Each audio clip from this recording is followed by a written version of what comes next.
The sun bled over the horizon like a wound that would not heal, staining the cypress trees in bruised shades of red and gold. Cypress Grove Plantation stood at the heart of that twilight, the grand house rising like a sentinel over fields that stretched to the edge of the swamps. Its white columns, once brilliant, bore hairline cracks, and the roof shingles curled at the corners like withered leaves. Though meant to be a monument to wealth, to legacy, to the unbroken power of the ruffled name, the house seemed instead like a tomb, its walls holding more silence than laughter, more shadow than light. To those who lived beyond its borders, Cypress Grove was cursed ground. Travelers skirted its edges at night, and the enslaved who worked its fields whispered prayers when dusk came, eyes darting to the tree line where the marsh began. The stories ran deep, of strange lights bobbing in the fog, of cries rising from the earth where the unmarked graves lay, of restless spirits that roamed when the moon turned thin and cold. But to Silas Rush, master of Cypress Grove, these whispers were nothing more than the foolishness of the simple. Power, he believed, was rooted not in superstition but in blood,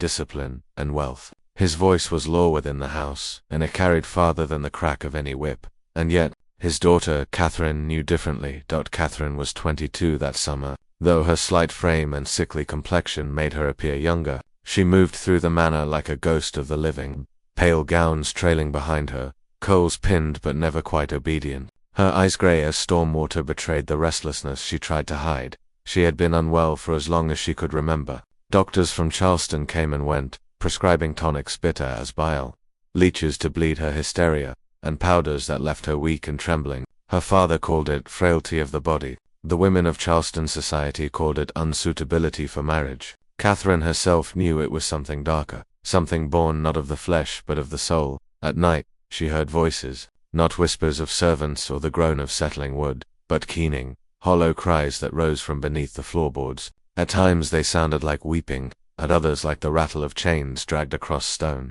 Nightmares, her father told her when she confessed. Weakness of a girl's fancy, but Catherine knew what nightmares felt like. These voices followed her into wakefulness, growing louder when the wind rattled the shutters or when the cypress swayed against the stars. One evening, when the cicadas screamed loud enough to hide her footsteps, Catherine wandered into the west wing of the manor. The hall stretched cold and silent, its floorboards groaning under her slippered feet. At the far end loomed the locked door, its iron latch tarnished, its keyhole dark as a pupil. No one entered that wing. Servants crossed themselves as they passed it, and even Silas forbade mention of it. He claimed it was unfinished, unsafe, nothing more than storage. But Catherine had seen the candlelight flicker under its seam. She had smelled the iron tank of blood when she pressed her face to the wood, and only once she had heard a woman's sob from beyond. That woman, she was certain, was her mother. Of her mother Catherine remembered little. She had died when Catherine was but a child, the official story being fever, but fever left not the faint stains she once saw on her father's cuffs, nor did fever explain the way Aunt Liddy, the house servant who had raised Catherine, went rigid and silent when the subject arose. The night before her mother's funeral, Catherine had woken to find her father standing at the threshold of the locked wing, a lantern in his hand, his face carved in shadow. She had called out to him, but he had turned, closed the door behind him, and never answered.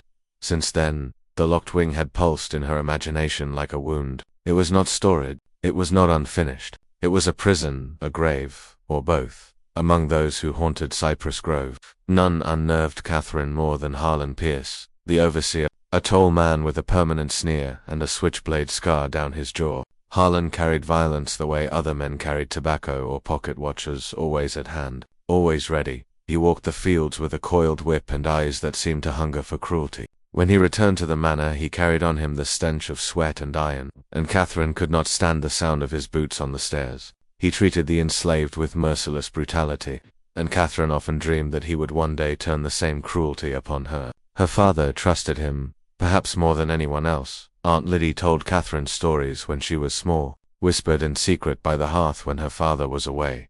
"This land ain't clean, child," Liddy murmured. "Long for your daddy's daddy built this place. Blood been spilled in that swamp. Old folks say the cypress roots drink it up, hold it close. That why the trees grow so twisted, that why the air so heavy at night." She spoke of the swamp widow, a spirit said to lure cruel men into the bog until their lungs filled with mud. Of the lantern man whose light bobbed in the fog to lead travelers astray, never to return, and of the crying girl, a voice that wept through the fields at midnight, said to be the spirit of a child buried alive beneath the cane. Catherine had laughed when she was small. She no longer laughed. It came on a night swollen with storm. Rain lashed the shutters, lightning split the sky, and Catherine, unable to sleep, paced the halls in her nightdress. As she passed the locked wing, she heard it clearer than ever before, a woman's scream.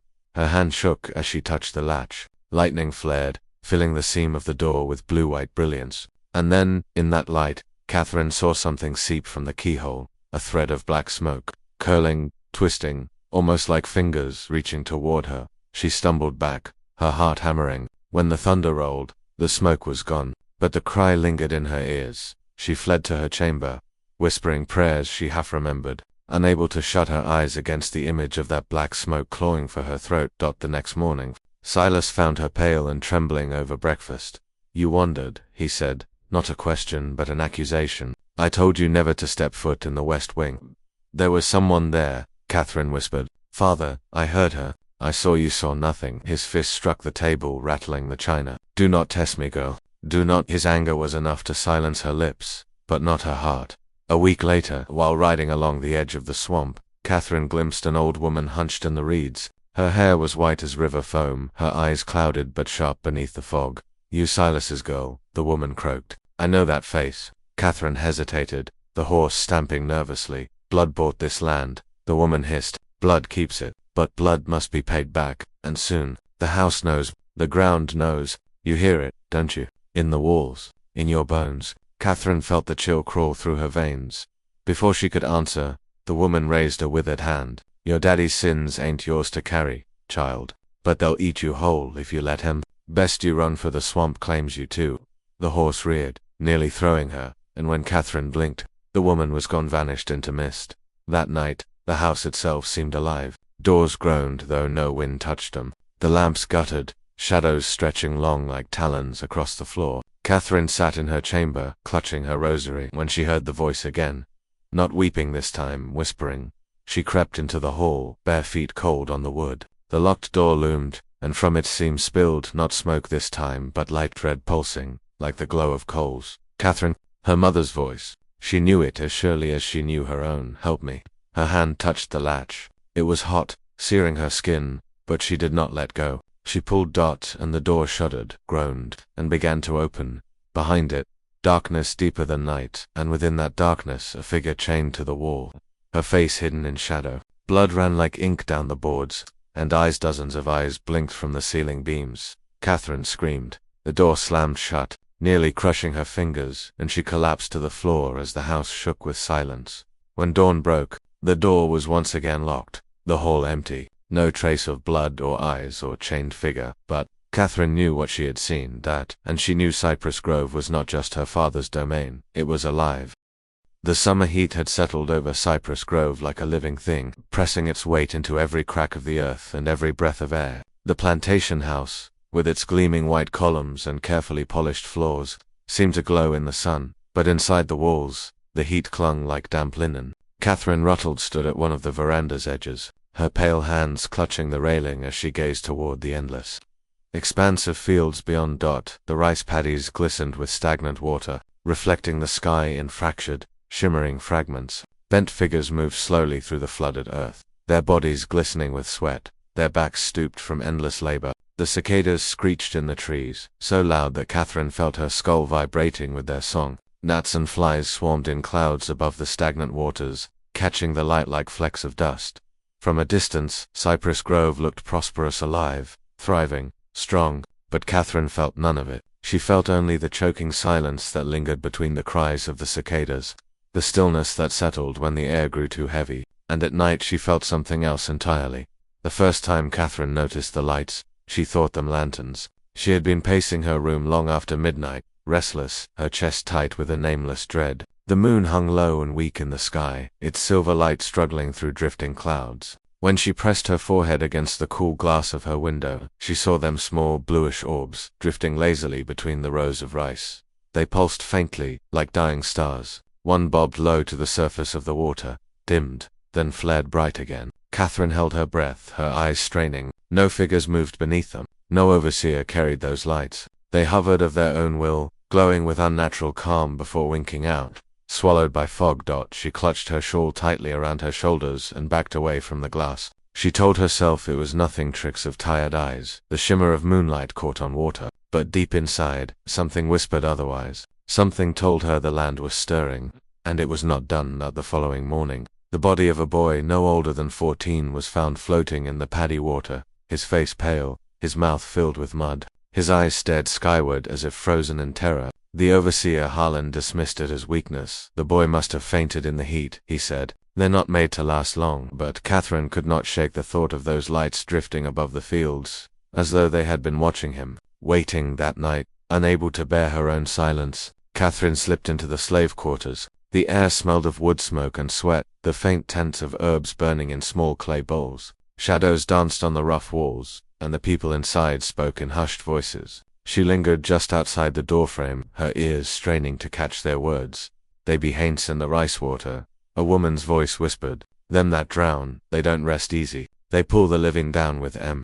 Another voice, lower and rougher, muttered, "I seen the lights too. The lanterns. They come before the dying, always." An older woman, Aunt Liddy, spat into the dirt, her voice sharp with warning. "That ain't no simple haint. That's the land speaking. Cypress Grove cursed, and it feedin' on us one by one. The master thinks he's stronger than the ground, but the ground always win." Catherine's breath caught in her throat. She pressed a hand to her lips and backed away, her heart racing. She wanted to ask, to beg for more answers, but she knew if they saw her, the truth would vanish into silence. The days grew darker, though the sun blazed endlessly. Overseer Harlan grew restless, his cruelty sharp as a whip's crack. He stalked the fields like a wolf, his face red from drink, his eyes bloodshot. At the slightest falter in movement, he lashed out, striking men and women alike. Catherine saw him one afternoon dragging a man by his hair into the yard. She had stepped onto the veranda just in time to witness it, the lash biting into skin again and again, until the man's back was a lattice of red. Catherine screamed before she realized what she was doing. Harlan looked up at her, his grin wide, teeth stained with tobacco. He spat into the dirt, daring her to speak again. When Catherine turned on her father, begging him to stop the cruelty, Silas only placed a heavy hand on her shoulder. His voice was calm, even cold. "Discipline keeps the fields alive. Without it, everything rots." But that night, Catherine dreamed of the man again. Only this time, he stood in the rice water, his head lolling at an unnatural angle. His lips moved, whispering words she did not understand, as fog curled at his feet. Section 5. The humming in the fields. The evening fell thick and slow. The sky bruised purple as the sun slipped behind the swamps. Catherine sat at her window, restless as ever. She had taken to keeping a candle lit through the night, though the flame sputtered often in the damp air. Sleep eluded her, for whenever she closed her eyes, she saw the pale face of the drowned boy, or the crooked figure of the beaten man whispering from the rice water. But that night, something else stirred her awake. That it was a song, faint at first, drifting across the fields, so soft it might have been the wind. A low hum, steady and rhythmic, rising and falling with an ancient cadence. Catherine rose from her bed, wrapping a shawl around her shoulders, and pressed herself against the glass. Her breath fogged the pain as she strained to hear. The song grew clearer, too structured to be the rustle of reeds. It was no overseer's whistle, no hymn from the quarters. This sound carried grief, an aching note that twisted and coiled in her chest. She could not resist. Barefoot, she padded down the hall, down the wide staircase, and slipped out onto the veranda. The night air wrapped her like damp cloth. The cicadas suddenly quiet, as though holding their breath, drawn as if by invisible strings. Catherine crossed the lawn, the grass wet beneath her feet. The closer she came to the fields, the clearer the song grew. It was not sung by one voice, but many, layered together, each one deep with sorrow. She stopped at the edge of the paddies. Moonlight caught the water in shards of silver dot, and then she saw them, figures moving slowly between the rows, bent backs, stooped shoulders, arms swaying as though still bound to the labor of harvest. Their skin shimmered faintly, their forms made of shadow and fog. No faces, only hollow voids where eyes should be, and mouths that opened but made no sound. Catherine clapped her hands to her ears, though the song pressed through her palms, sinking directly into her bones. She stumbled backward, her foot slipping in the mud. The figures turned their hollow gazes toward her, a dozen empty eyes fixed upon her, and the humming stopped on in the silence. Her own breath sounded like thunder. She blinked and the figures were gone. Only the water rippling, only the cicadas screaming once more. Catherine ran, mud splashing up her nightdress, until the lights of the manor pulled her back into its walls. Section 6. The warning sign at dawn. The plantation woke to a grisly sight. Overseer Harlan's prized hound lay at the edge of the swamp, its body stiff, its fur matted with dried blood. Its throat was torn open as though ripped by claws far too large to belong to any creature. Catherine knew, but it was not the wound that made the enslaved whisper. It was the mark. Across the dog's side, crudely drawn in its blood, was a crossbutt not upright. It leaned sideways, tilted unnaturally, as if scrawled by a hand not quite human. The enslaved gathered in tense silence, their eyes shifting from the carcass to the swamp and back again. One woman muttered, "That's a sign. A conjure mark, a warning." Aunt Liddy crossed herself 3 times, shaking her head. "Ain't no mark from man. That come from something older, something angry." When Catherine begged her father to acknowledge it, Silas dismissed it with a wave of his hand. "Nonsense. Fear makes fools out of them. They'll invent spirits to excuse their failings." He ordered Harlan to dispose of the carcass quickly and forbade further talk of curses. Yet, Catherine noticed the way her father's eyes lingered on the mark, just for a moment too long, his jaw tightening before he turned away. Section 7. Dreams of drowning that night. Catherine's dreams grew worse. She found herself standing waist-deep in the flooded fields. The moon fractured across the surface of the water, broken into jagged pieces of light. The air smelled of rot, of mud and stagnant death. From beneath the water, hands reached up, dozens of them, pale and thin, nails cracked and torn. They clawed at her gown, dragged at her arms, pulled at her waist. She tried to scream, but water rushed into her mouth, choking her. The voices of the dead gurgled in her ears. "You will join us. You will join us." Her body sank, her hair spreading across the surface like weeds. She flailed, fighting against the pull, but the water swallowed her. Darkness closed over her head, the hands dragging her deeper. She woke with a violent gasp. Her sheets soaked as though she had been pulled from the swamp itself. Her nails were blackened with dirt, her fingertips raw. She sat up, trembling, only to see something lying on the floor beside her bed. A single stalk of rice, its roots dripping mud onto the polished wood. Section 8. Harlan's fate. Catherine told no one about the rice stalk. She could not bear her father's scorn or Aunt Liddy's quiet pity. Instead, she kept to herself, watching the overseer with dread. Harlan had grown meaner, his cruelty sharper with each passing day. He struck men for faltering, whipped women for glancing too long at him, even cuffed a child across the mouth for tripping in the mud. Catherine's stomach turned each time she heard the crack of his lash, but the land had grown tired of him. One night Harlan did not return to his quarters. At dawn his body was found near the swamp's edge. His throat was shredded, his face frozen in a mask of horror. His eyes were gone, torn clean from his skull, leaving only black hollows. Around his corpse, the reeds bent inward, pressed flat, as if something immense had dragged itself from the swamp and wrapped around him. Before vanishing back into the muck, the enslaved gathered silently, their gazes heavy with something Catherine could not name. Aunt Liddy muttered under her breath, "The land don't forget. The land don't forgive." Silas ordered the body buried at once. "No nonsense of spirits or curses," he barked. "Discipline failed, that is all. The man drank too much, wandered where he shouldn't, nothing more." But Catherine had seen her father's face as he looked upon the corpse. Fear flickered there, brief, but undeniable. That night, Catherine swore she heard the sound of digging beneath the house. Slow, deliberate shovelfuls of earth being turned. She pressed her pillow over her ears, but the sound thudded on, steady as a heartbeat. For 3 nights straight, Catherine heard it, the steady scrape of a shovel biting into earth, the dull thud of soil being heaved aside. She pressed her ear to the floorboards, her heart hammering as the sound echoed faintly up from beneath the foundations.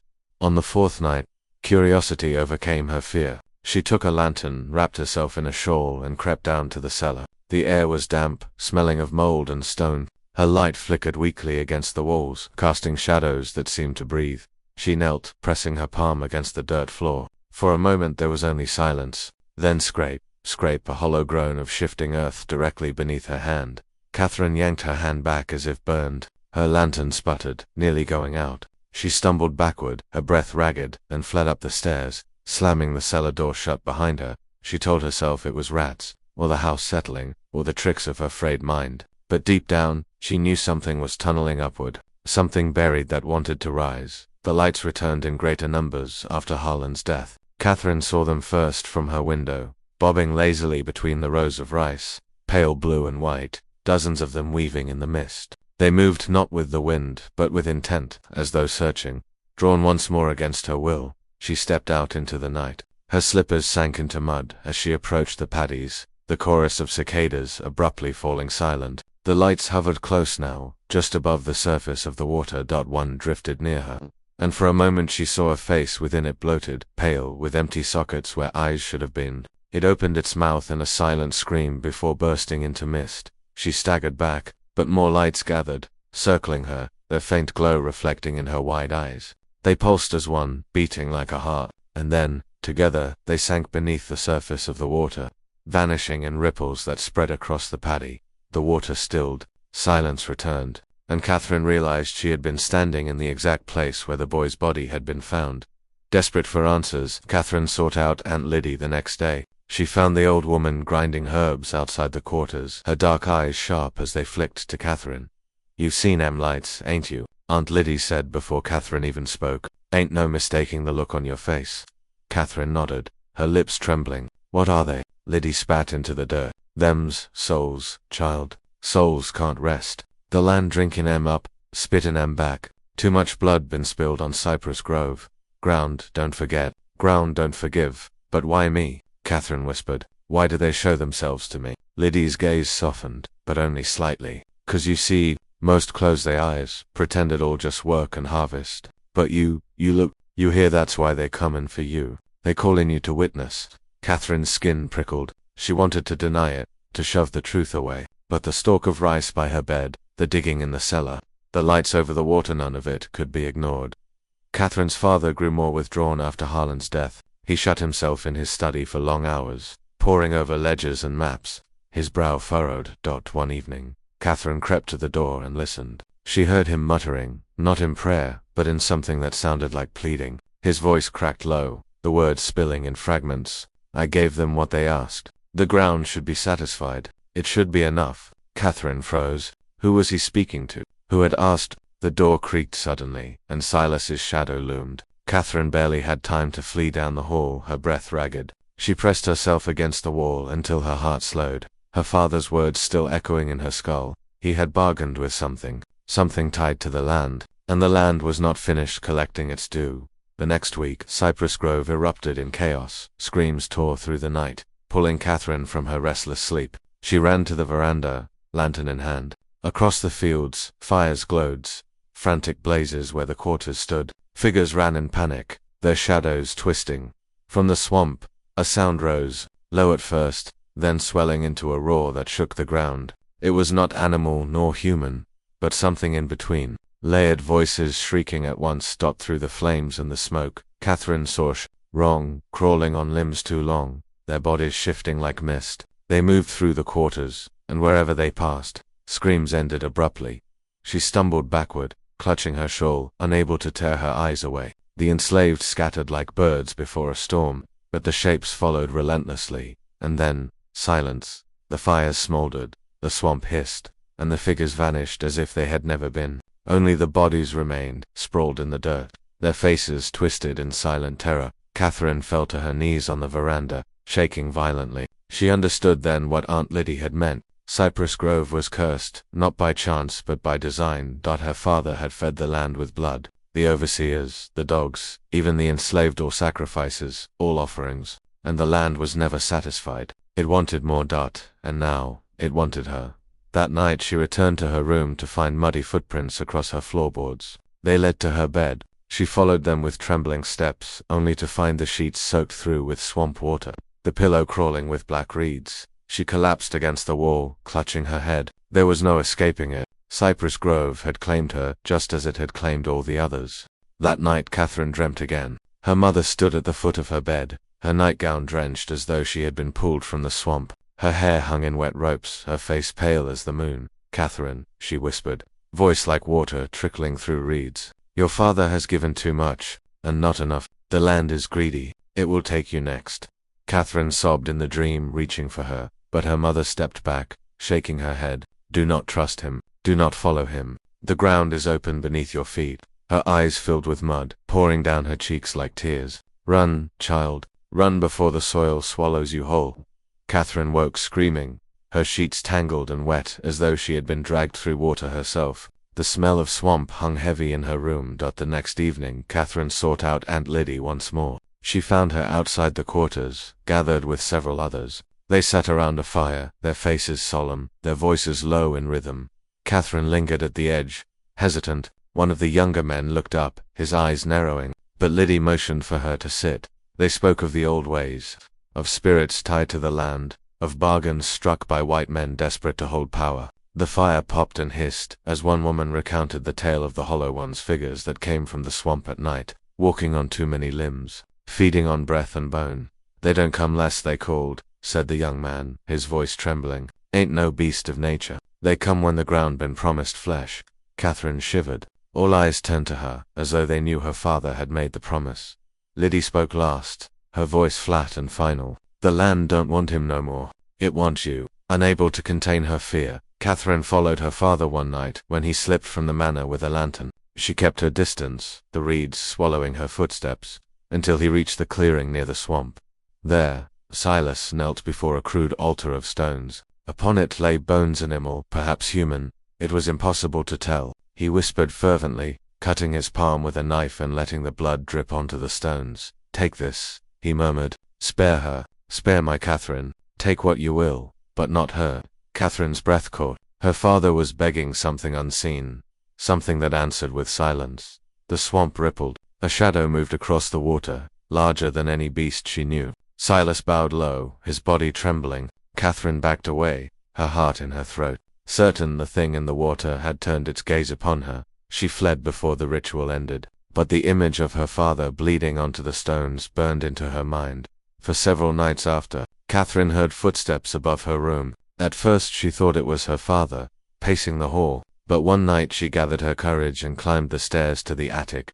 The door creaked open, revealing dust and cobwebs, yet the air was disturbed, as though something had just passed through. Her lantern quivered in her hands. In the far corner stood a rocking chair, moving gently back and forth though no one sat in it. The sound of soft humming filled the room, a lullaby her mother used to sing. "Who's there?" Catherine whispered. The chair stopped. The humming ceased. Silence pressed down like a weight. And then, from the rafters above, something scraped across the beams. Long, deliberate, like claws dragging wood. Catherine fled, slamming the attic door, vowing never to return. The plantation's enslaved grew restless after the attacks, whispering of escape, of burning the fields and fleeing into the swamp. Silas grew harsher, desperate to keep order, but the fear in his eyes betrayed him. Catherine confronted him at last. "What have you done? What have you promised them?" Her father's face went pale. "You don't understand. This land, it demands. It has always demanded. Your grandfather, and his father before him, they all knew. That's why we prospered while others failed. We fed the soil. That is our legacy. Our legacy is death." Catherine screamed, her voice breaking. "You've cursed us all." Silas struck her, then not hard, but enough to silence her. His hand trembled as he withdrew it. "You are my daughter," he whispered. "You will endure. Even if the land takes everyone else, you will endure." But Catherine saw the truth in his eyes. He could not protect her. Not from the soil. Not from the swamp. That night, the digging beneath the house grew louder, more frantic. Catherine lay in bed, clutching her blanket as the boards trembled under her. The sound was not of tools now, but of hands clawing, scratching, desperate to break through. She pressed her palms to her ears, tears streaming down her face. The boards at the foot of her bed buckled, dust rising as something shoved against them from below. A crack split open. Mud seeped through, fingers thin, grey, slick, with earth pushed upward, curling like roots searching for light. Catherine screamed, hurling her lantern across the room. The flame caught the mud-stained sheets, fire spreading fast. The fingers withdrew, vanishing back into the dark. She stumbled into the hall, coughing, watching as her room burned. Behind her, from the hole in the floor, a voice rose low, wet and hungry. "Catherine." Section 21. Ashes in the hall. The fire in Catherine's chamber spread quickly, licking along the old wood and filling the holes with choking smoke. Servants rushed to contain it, dousing the flames with buckets of water drawn from the well. When the fire was at last subdued, Catherine's room stood blackened, its floorboards charred. The hole at the foot of her bed had widened, exposing a hollow cavity beneath. The mud within steamed, as if it had been disturbed by something alive. Silas stood staring into it, his face pale and slick with sweat. He ordered the gap-sealed boards nailed down, but Catherine noticed how his hands shook as he gave the command. He knew the boards would not hold. That night the house smelled of smoke and ash. Catherine wandered the halls, unable to sleep. Every doorway seemed darker, every shadow longer. She caught herself pausing at the cellar door, listening for the sound of digging. She heard nothing, and that silence was worse than the noise. Section 22. Whispers of rebellion in the quarters. Unrest grew. The enslaved gathered in small groups, speaking in hushed tones about escape. Many claimed they would rather risk the swamps than remain on cursed ground. Aunt Liddy sought Catherine out once more. "It don't end unless it fed," she told her. "That land, hungry child. It always hungry. You can't stop it. Best you can do is leave," Catherine whispered. "He would never allow it." "Then you better pray," Liddy said. "Pray to a God that ain't never set foot on this land. Or you run." Her words lodged in Catherine's chest. Could she leave Cypress Grove? Could she leave her father, even knowing what he had done? The thought twisted her stomach. Yet in her heart she knew, if she stayed, she would be buried in the soil like the rest. Section 23. The swamp's call. One evening, as the cicadas droned, and the mist rose thick across the fields, Catherine felt a pull toward the swamp. It was not choice, it was compulsion. She wandered barefoot through the mud, her nightgown clinging to her legs, until she reached the water's edge. The surface rippled, though no wind blew. From beneath the black water, faces rose. Dozens of them, eyes hollow, mouths open in soundless cries. They stared at her, their features half-fritted, their hair drifting like weeds. Among them she saw Harlan, his throat torn, his gaze accusing. She saw children, women, men, all staring, all waiting. Then the water bubbled, and something larger stirred beneath. The faces vanished, sucked back into the depths, and a single enormous shape rolled in the swamp, its bulk unseen. The ground trembled. Catherine stumbled back, her breath ragged. She did not know whether she had been summoned to witness or to join them. Section 24. The father's confession. That night, Catherine confronted her father once more. She found him in his study, the ledgers spread before him, his eyes hollow. "Tell me the truth," she demanded. "What did you do to Mother?" Silas's jaw tightened. For a long time he said nothing. Then, in a voice raw with shame, he confessed.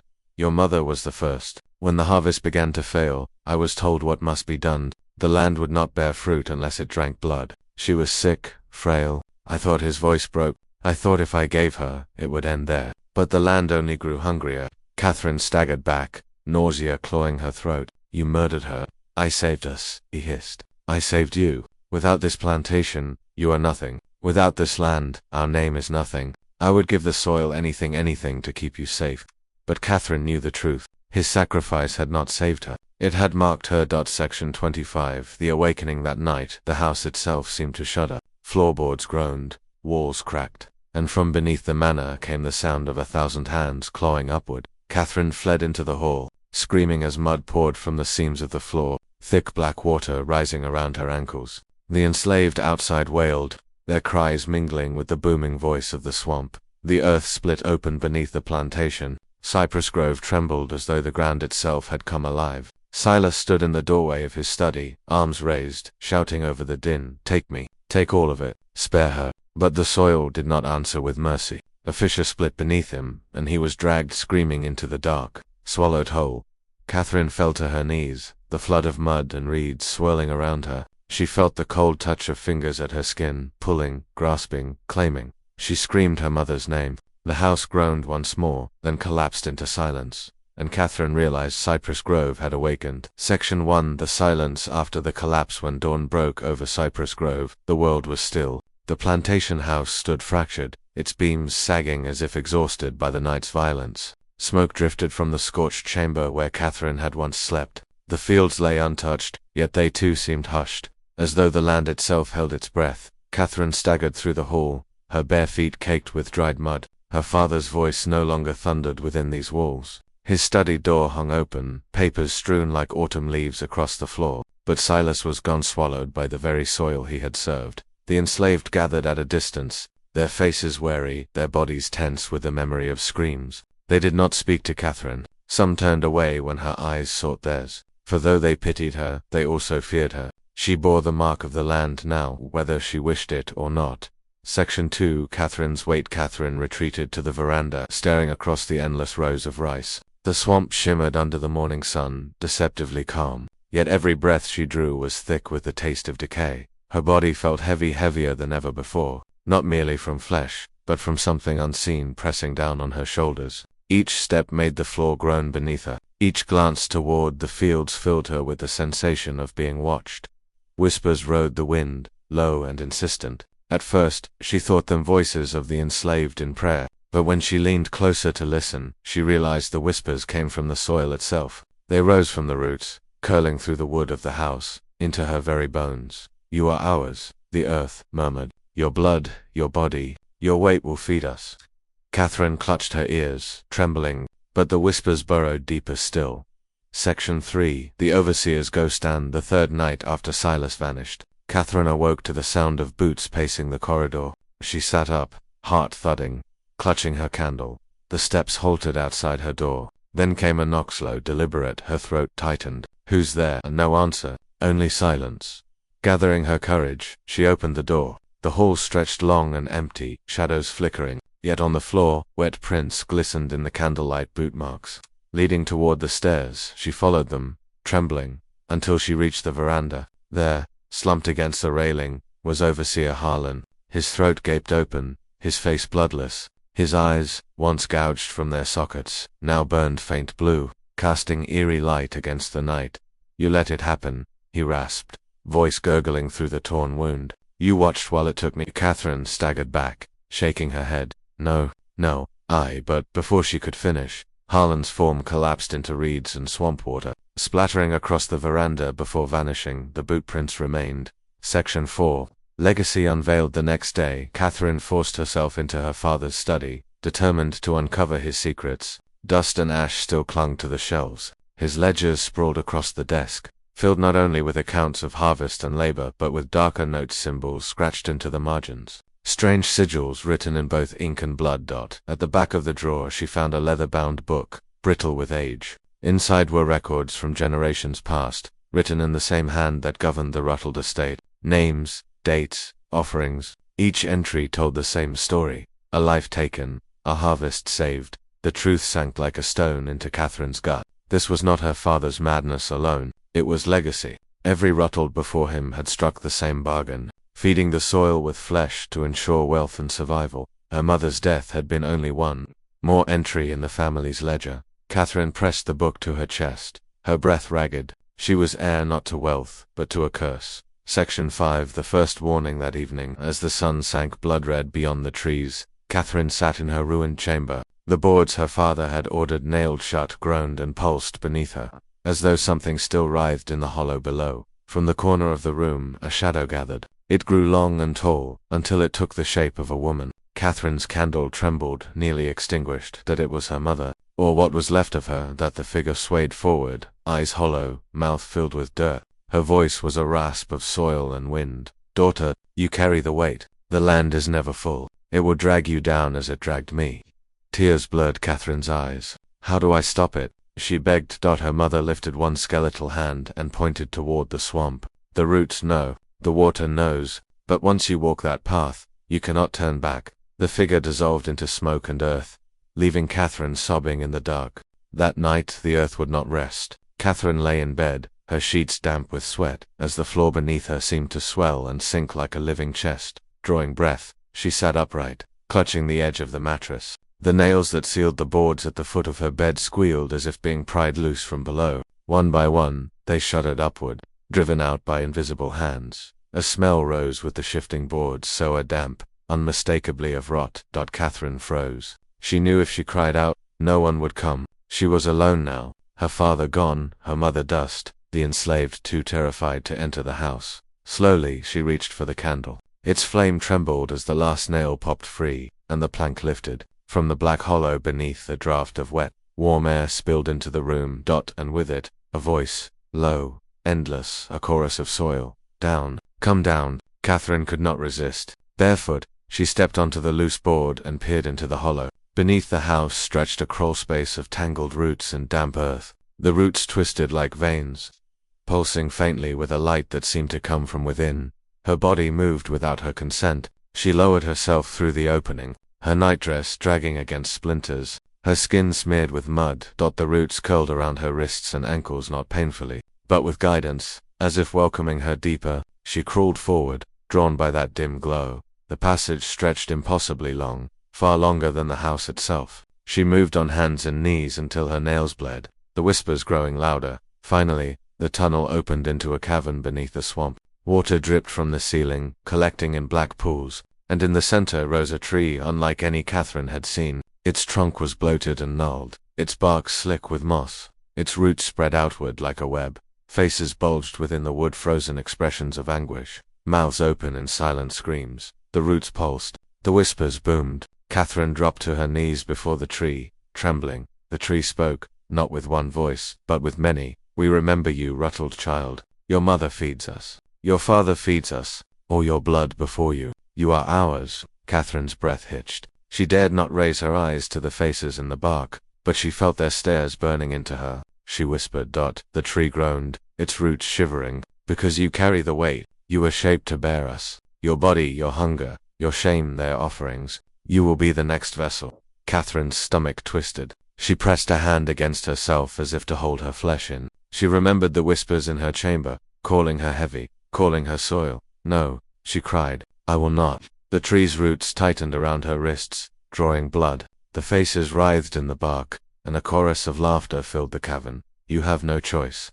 When Catherine awoke, she was back in her bed, mud caked across her sheets. Her wrists burned with raw welts where the roots had gripped her. Panic surged. She could not remain in Cypress Grove. Her mother's warning rang in her ears. "Once you walk that path, you cannot turn back." Yet Catherine had to try. She gathered what little she could bread, a shawl, her father's pistol, and fled toward the slave quarters. The enslaved looked upon her with suspicion, but one man, a boy scarcely older than herself, offered directions toward the river.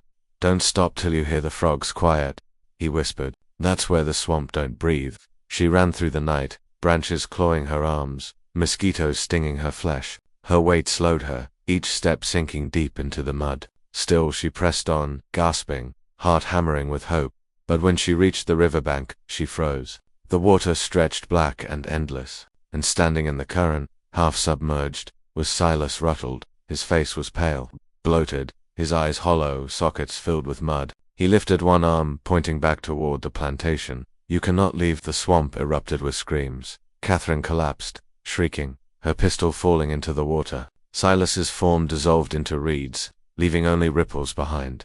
The ground beneath her feet shifted, sucking her down ankle-deep in sludge. Roots whipped upward from the soil, wrapping her calves, dragging her backward. "No," she cried, clawing at the earth. But the harder she fought, the faster she sank. Mud filled her mouth, her nose. She thrashed until her vision dimmed, her lungs burning for air. When she woke, she was once again in her chamber at Cypress Grove, her shawl gone, her pistol gone, her wrists bound in fresh bruises. The boards at the foot of her bed had been nailed shut once more. The plantation had not allowed her to leave, and Catherine understood now. She was trapped, not by walls, but by roots that stretched deeper than blood.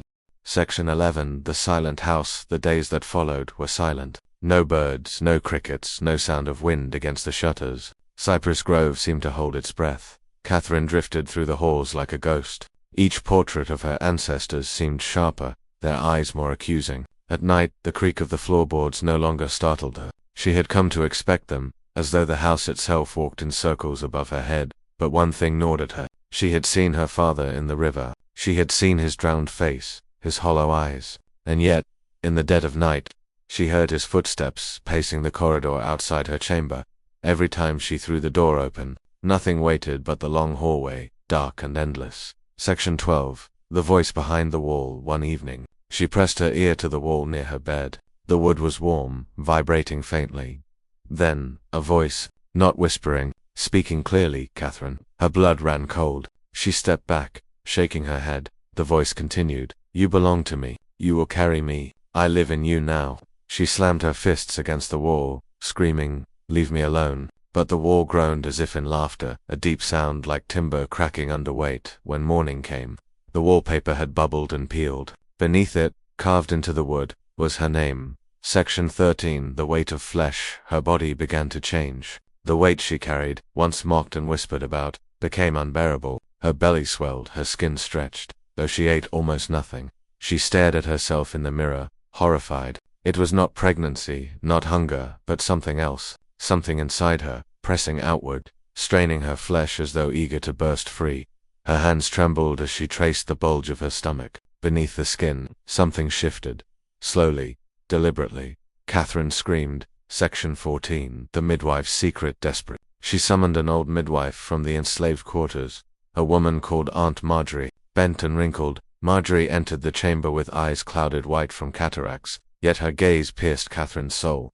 Marjorie placed her ear against Catherine's belly and listened. Her lips drew tight. "It ain't no child," she whispered. "It's the tree. It planted itself in you. That's how the grove feeds. Your daddy knew it. His daddy too. Blood and body, always the daughter." Catherine shook her head violently. "No, take it out please. Take it out of me." Marjorie only backed away, making the sign of the cross. "There ain't no taking it out. Once the root takes hold, only death can end it. Or fire." The old woman left without another word, refusing to look back. Section 15. The dream of fire. That night Catherine dreamed of flames. Cypress grove burned around her. The white columns blackened, the roof collapsing in showers of sparks. She stood in the center of it all, her swollen belly splitting open, vines pouring forth into the blaze. The fire consumed her, yet she did not scream. She laughed. She laughed as the roots writhed and shrieked in agony, their voices smothered by the roar of fire. When she awoke, her nightdress was scorched at the hem,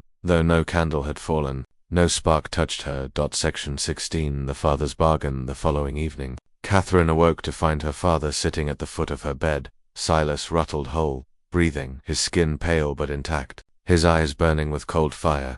She gasped, backing against the headboard. "You're dead." He shook his head. "Death is not the end here. Not in Cypress Grove. I bargained long ago. I gave them your mother. I was meant to give them you. That was the pact."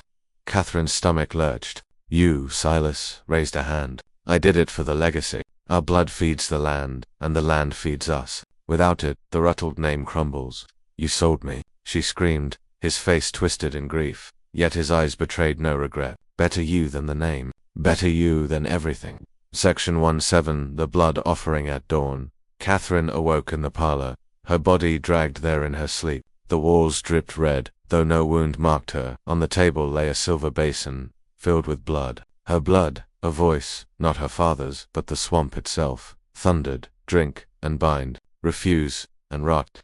Her trembling hand reached for the basin. The stench was iron, thick, and choking. She lifted it to her lips, but dropped it before it touched her tongue, shrieking. The basin shattered. Blood splattered across the floor, soaking into the wood. From beneath, the house groaned. The roots were displeased. Section 18. The marking. The punishment came swiftly. Catherine's skin blistered overnight. Black welts spread across her arms and chest. Curling into patterns like twisting roots, she clawed at them until blood flowed. But the marks only deepened, glowing faintly in the dark. When she looked in the mirror, she no longer saw her face. The bark-like ridges crawled up her neck, her cheeks hollowed, her eyes rimmed with red. She screamed until her voice broke. The house screamed with her, beams rattling, glass shattering. Section 19. The slave's warning. One of the enslaved men, the same boy who had once guided her toward the river, slipped into the house late that night. "Miss Catherine," he whispered, "you have to burn it. The grove don't let nobody go, but fire breaks it." She clutched his hands, tears streaking her face. "Help me, please." But he shook his head. "I can't. They'll kill me if I try. It has to be you. Only blood can light the fire." Before she could beg further, he vanished into the night. Section 20. The torches. Catherine staggered into the cellar, where the family's kerosene lamps and torches were kept. She struck match after match, lighting them, clutching them to her chest. The voices in the walls shrieked, rising in a deafening chorus. "No, no, we claim you. We claim you." Her swollen body ached, her skin splitting, vines beginning to push through. Still, she carried the torches upstairs, leaving trails of fire as curtains caught, portraits blackened, rugs smoldered.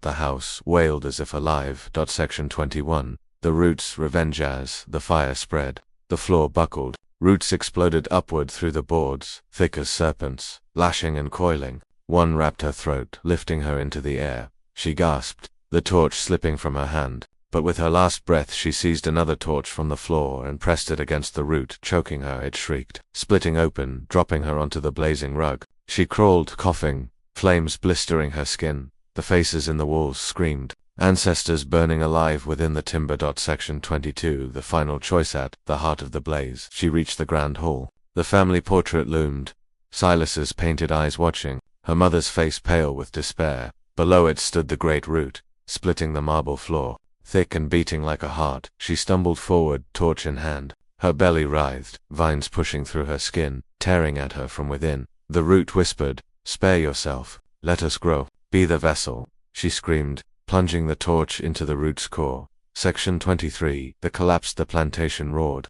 Beams cracked, walls buckled, windows burst outward in showers of fire. Catherine collapsed, vines exploding from her body, thrashing wildly as they ignited. Her screams mingled with theirs until neither could be distinguished. The last thing she saw was the ceiling falling, her father's portrait burning, his painted smile melting into black streaks. Section 24. Ashes. When dawn came, Cypress Grove was gone. Nothing remained but ash and charred earth. No bodies, no bones, only smoke rising from the ruins. The enslaved whispered that the curse had been broken, but none dared approach the blackened soil. In the swamp, however, whispers continued. The tree was gone, but its roots, they said, never truly died.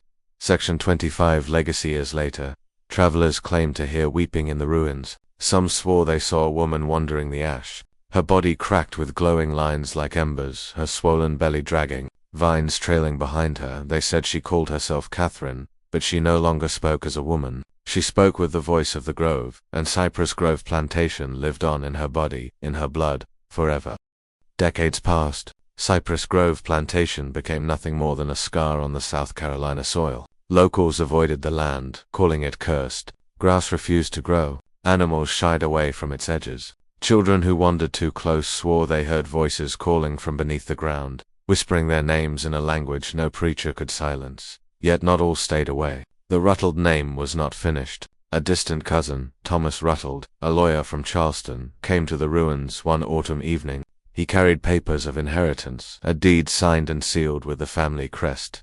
As he stood in the blackened field, the ashes stirred beneath his boots. The smell of smoke lingered, though no fire had burned for 30 years, and faintly, from the trees, came a cry. A woman's cry, long, low, endless. Thomas ignored the stories he'd heard. He was a man of reason, a student of law, a skeptic of folklore. He built a small cabin on the edge of the grove and declared he would raise the family land again.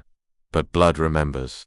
On the first night, as he dined alone, the wood of his cabin walls pulsed. The grain twisted into shapes, faint outlines of faces pressed in the timber. He blinked, and they were gone. Later, as he slept, something heavier than a man pressed down on his chest. He awoke gasping, pinned by unseen weight. And in the corner of the room, lit by moonlight, stood Catherine, her face cracked with glowing fissures, her belly swollen, vines trailing at her feet. She said nothing. She only pointed to the center of the ruins. Then she vanished, leaving the stench of smoke behind. The people of the nearest village whispered when Thomas visited town for supplies. An old woman spat at his feet. A preacher warned him to abandon the land. One enslaved man's grandson, now free, but still bound by memory, approached him at dusk. "You shouldn't be there," he said softly. "That place eats us. Ate my grandfather, ate my father, almost ate me. You can't rebuild Cypress Grove. You can only feed it." Thomas laughed it off, though uneasily. "It's just soil, just land." Man shook his head. "Soil don't whisper at night. Soil don't bleed when you cut it." Section 4. The Unearthed Diary. While clearing debris, Thomas discovered a box buried in the ash. Inside lay a half-burnt diary. The cover bore the name Catherine Ruttled. He turned the brittle pages carefully. Words written in a trembling hand described the tree beneath the house, the curse, the roots inside her. Her last entry was smeared with blood. "I set fire to them, but the fire only freed me. I walk still. I carry the grove inside. I will never die." Thomas dropped the diary, heart pounding. The air around him seemed to shiver, the ground beneath his boots trembling faintly. That night, the grove woke. Thomas was pulled from sleep by screams. Not human screams, long, tearing sounds like roots wrenching through stone. The floor of his cabin shook, dust sifting from the beams. He stumbled outside. The ruins of the old manor glowed faintly, as though embers smoldered just beneath the soil, and rising from the ashes. He saw her again, Catherine, her swollen belly split open, vines writhing outward, glowing with embers. She lifted her head, eyes hollow and burning, and spoke in a voice deeper than any human's. "Welcome home, Ruttled," the grove answered with thunder. Section 6. The Hollow Footsteps. Thomas lay awake long after Catherine vanished. The cabin walls expanded and contracted as though the wood itself breathed. Then came footsteps, not outside, not on the porch, but under the floorboards, slow, dragging, as if something crawled through the soil. Each step shook dust loose from the rafters. When he pressed his ear to the floor, he heard whispers rising from the dirt. Rottled blood. Feed us again. Section 7. The Watcher in the Ashes. The next morning, Thomas walked to the ruins of the old manor. The air was thick, the smell of old smoke still sharp in his nose. He saw imprints in the ash, fresh as though someone had walked there that very night bare feet. Small, delicate, yet sunken deep into the earth as if weighed down. At the far end of the trail, near where the grand staircase once stood, he saw her again, Catherine, her body hunched, vines bursting from her arms, dragging along the ground. She did not move. She only watched. Section 8. The Dead Tree Awakens. Thomas brought tools to clear the center of the ruins, digging into the soil with iron spades. After hours of sweat and strain, the metal struck something solid. Not stone, not brick. It was bark. Beneath the earth, thick as a house beam, the tree's root stretched, blackened yet pulsing with faint light. When the blade struck again, the root bled. Black sap gushed upward, spraying across his face, burning his skin like acid. He screamed, falling backward, as the earth itself groaned and shifted. Section 9. The Mirror in the Swamp. Fleeing the ruins.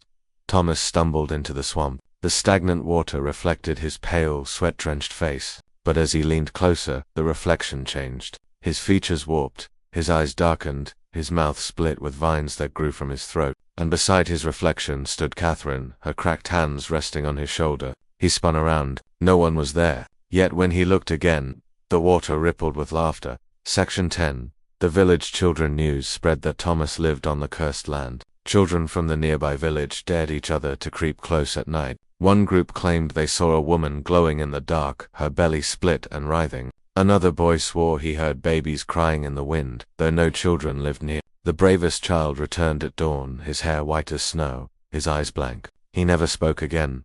Section 11. The Letters. Thomas began writing letters to Charleston, desperate to explain what he experienced, but each morning the letters returned to his desk, unopened, their wax seals unbroken. His own handwriting scrawled across them in thick black ink. Stay, you are chosen. He tried burning them, but the flames went cold, the paper unmarked. The grove would not let his words escape. Section 12. Catherine's visit. On the 12th night, she entered his cabin. Not as an apparition, not as a shadow. She walked through the door as though flesh and blood. Catherine sat across the table, her cracked body trembling, her vines curling beneath her dress. Her voice was soft, almost human. You carry our name. You cannot leave. You must finish what your father failed. He trembled, asking, What do you want of me? Her smile split her lips. We want your seed. The grove must grow again. Section 13. The Plague of Roots. The soil outside the cabin shifted. Overnight weeds sprouted, but not ordinary weeds. Roots twisted upward like skeletal fingers, breaking through the surface, climbing the cabin walls. Thomas hacked them down, but by morning they grew back thicker, sharper. One root curled through the cabin window, creeping across the floor, reaching for his bed. He severed it with an axe, but black sap spattered his chest, burning deep welts into his flesh.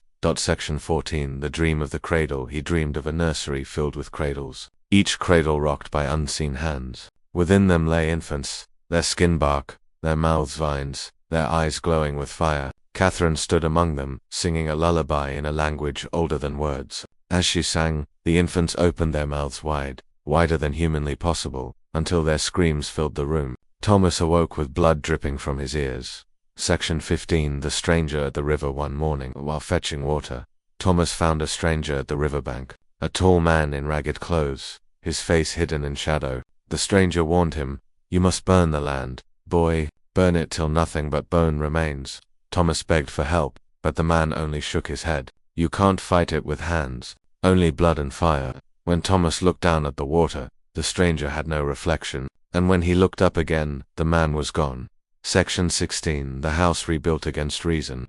Thomas began rebuilding Cypress Grove. Each night he dreamed of blueprints, perfect and detailed. Each morning he found timber stacked neatly outside, though he had not gathered it. Hammer and nails appeared on his work table, polished and ready. When he lifted the first beam, the voices cheered, the grove guided his hands. By the end of the week, walls rose where ashes once lay. Section 17. The First Feast. The enslaved descendants who once worked the land, now came to watch. Though free, their memories tied them to the place. Some cursed Thomas, warning him of doom. Others whispered that the grove demanded sacrifice, and they feared he would bring it back. That night, as he dined, the table filled with food he had not cooked: meat, steaming bread, fresh wine red and thick. He tasted it, and gagged. It was not food, it was flesh. Section 18 The return of the ancestors. With each wall raised, more shadows filled the corners of the property. Thomas began to recognize faces, old portraits of rutled ancestors, their eyes hollow, their mouths sown with roots. They circled him at night, whispering, "We gave our daughters. You must give yours." He screamed that he had no children. The shadows laughed, pointing to Catherine, who stood behind him, belly writhing with new life. Section 19 The night of bones. One night, the soil cracked open. Bones clawed upward from the ground, fingers, skulls, ribcage. They dragged themselves together into shapes of men and women, enslaved souls bound forever to Cypress Grove. Their mouths opened, but no sound came. Only Catherine spoke for them. They will not rest until the grove feeds. And you, Thomas, are the harvest. Section 20 The attempted escape. Terrified, Thomas saddled his horse and fled toward Charleston. The swamp thickened, the road stretched, the night endless. Hours passed, but he never left the edge of Cypress Grove. Every path circled back to the ruins. Exhausted, he fell to his knees, sobbing. The grove had no borders. It was not land, it was prison. Section 21 The bargain. Catherine visited him once more, her cracked hands stroking his face. End this, cousin. Give yourself to us, and your suffering ends. Fight, and you will rot like the rest. He spat at her, crying, "I will not feed you." Her eyes burned brighter. "Then you will breed us." Section 22 The birth of roots. Days later, Thomas collapsed in the cabin, his chest splitting. Vines tore through his skin, curling outward, sprouting leaves that dripped with blood. He screamed until his voice was nothing but a rasp. Catherine watched calmly, whispering lullabies. She pressed her hands to his chest, guiding the vines outward, planting them into the soil. From his body grew a sapling, black bark, pulsing with life. Section 23 The grove reborn. The sapling grew fast. Within nights it towered over the ruins, its branches clawing the sky. Its bark was slick with blood, its roots writhing through the soil like veins. From its branches hung fruit, round, heavy, dripping. When one split open, it revealed not seeds, but teeth. The grove had returned. Section 24 The curse renewed. The villagers fled the land, but the curse spread beyond Cypress Grove. Fields withered, animals died, storms gathered. In Charleston, people whispered that the rutled air had awakened something older than slavery, older than the colony itself. Preachers prayed. No prayer reached. The grove's roots had sunk deep, touching every well, every stream. Section 25 The shadow's legacy. Thomas was never seen again. Some say he became part of the tree, his body hollow, his veins filled with sap. Others whisper he still walks at night, face split with vines, begging travelers for fire he cannot light. And Catherine Shea is said to wander the edges of the land still, her belly forever swollen, her cracked lips singing lullabies to the unborn roots. The grove waits. The grove, HUNGERS. And it will always call the rutled name. Years passed after Thomas vanished into the grove, but Cypress Grove did not stay contained. Its curse spread like infection. Farmers 10 miles away found their soil blackening, their harvests rotting in the fields. Cattle wandered to the fences and died, eyes hollowed, tongues shriveled. People whispered of sickness carried not by air or water, but by the very soil beneath their feet. No one tilled the ground without fear of hearing voices rise with the dust. The land itself had begun to whisper. Merchants traveling between Charleston and the inland roads began to mark their maps with crude drawings of twisted trees, symbols of warning to avoid the grove. Yet some, out of curiosity or greed, strayed too close. Many never returned. A French trader spoke of passing by the ruins at dusk and seeing a woman glowing in the shadows, cradling something in her arms. He swore it was not a child but a bundle of writhing vines. His companions laughed at first until he vanished on the road back, leaving only his bloodied boots in the mud. The freed descendants of those once enslaved at Cypress Grove met in secret under moonlight. They remembered the screams of their ancestors, the curse born of Catherine's body, the fire that was meant to end it all. Now they saw the grove return, hungrier, larger. Some believed their blood was still chained to that land, even though they walked free. One woman named Miriam, said to be the granddaughter of a man who had nearly burned with Catherine, spoke aloud. If we do not end it, it will call us all back, one by one, until we are soiled too. In a nearby village, a boy began to wake each night screaming, He told his mother the soil spoke to him, whispering in voices of his ancestors. He said the grove wanted him, that the roots called his name. At first, his family dismissed it as childish dreams, but soon the boy began to sleepwalk, leaving the house at night, wandering toward Cypress Grove. Each morning they found him barefoot at the edge of the cursed land, staring blankly into the trees, lips murmuring words he did not know. The sky changed over Cypress Grove. Thunderclouds hung heavy but never rained. Lightning flashed in silence, illuminating the great black tree at the center, its branches writhing as if alive. Locals swore they saw faces in the barkmen, women, even children, mouths open in eternal screams. The smell of smoke drifted on the wind though no fire burned. Preachers declared it the devil's work. Old women whispered it was something far older, something not bound by heaven or hell. And always the wind carried Catherine's lullaby, faint but endless, drifting through the soil and air alike. Miriam, granddaughter of the enslaved man who had once tried to burn Cypress Grove, gathered her people beneath the moss-laden oaks. She told them of the boy who heard voices, of the spreading blight, of the merchant who vanished. "It is not enough to hide," she said, her voice carrying across the circle. "The grove grows stronger with every silence. If we do not cut the root, our children will belong to it." Many turned their faces away, too frightened to speak. But in their silence, Miriam found her strength. Miriam's uncle, an aged man bent by years of field work, brought forth an old map once scorched at the edges, marked with the symbol of a tree drawn in coal.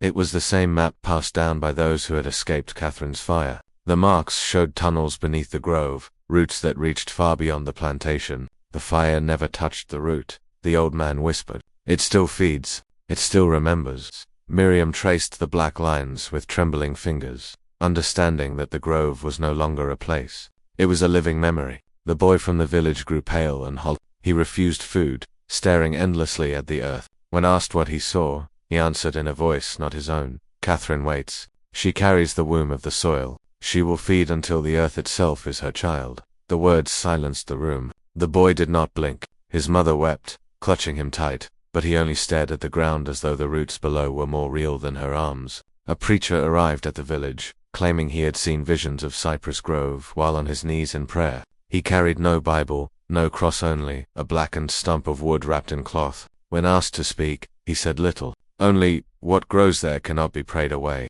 It must be starved. But who among you can starve their own blood?" His eyes lingered on Miriam, and then on the boy. One by one, those tied to the grove by blood or memory began to vanish. A woman was found kneeling in the ash, her fingernails torn, soil crammed into her mouth. A man was discovered wandering the roads, whispering Catherine's lullaby in a tongue he had never spoken before. The descendants of Cypress Grove were being called home, drawn back like moths to flame. Miriam knew she had little time. Miriam gathered the villagers at the grove's edge. Together they poured salt in a wide circle, chanting the names of their ancestors. For a moment, the whispers quieted. The soil stilled, even the air grew lighter. But when the final grain of salt fell, the ground trembled violently. Cracks split the earth, and from them poured black roots, thick as snakes, pushing the salt aside with ease. The circle broke. The people screamed. The grove had grown stronger than their rituals. That night, Catherine appeared in the village for the first time in decades.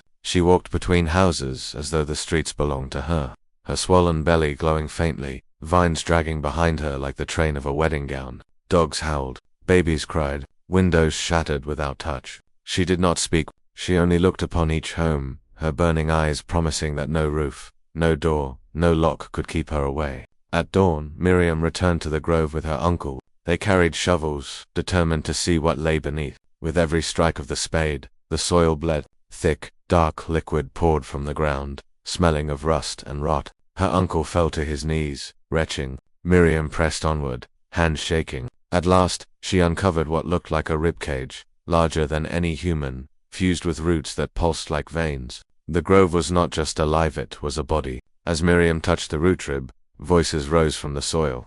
Dozens, hundreds, thousands, women, children, crying out in agony. It was the song of all who had been swallowed by the grove. Catherine's voice rose above them all, sweet as honey and sharp as broken glass. "Come home, children. The womb is wide. The earth is ready. Return to me." Miriam's uncle covered his ears and fled. Miriam did not move. She could not. The soil had hooked its voice into her bones. That night, the boy who heard the soil vanished. His mother woke to find his bed empty, the sheets damp with soil. His footprints led straight from the house into the grove. They ended at the base of the great black tree. No boy remained, only a hollow in the bark, shaped like a child's body pressed inside. His mother screamed until her voice broke. The tree groaned, its branches heavy with something that looked disturbingly like small, swaying bodies. The next week, livestock began to disappear. Horses were found half buried in the earth, their bodies drained of blood, their hides stretched like skins across roots. Farmers wept at their losses, but Miriam knew this was no hunger for animals. It was practice. The grove was preparing to feed on greater flesh. On the seventh night, the sky split open and rain fell black as ink. It burned where it touched skin, searing like hot oil. Crops dissolved. Roofs smoked. Children wailed as the rain soaked into their hair and eyes. The preacher raised his stump of wood and shouted, "The womb bursts. The soil drinks." Miriam dragged the families into the church, but even there, the rain seeped through the stone, staining the floors. At dawn, the cemetery behind the church stirred.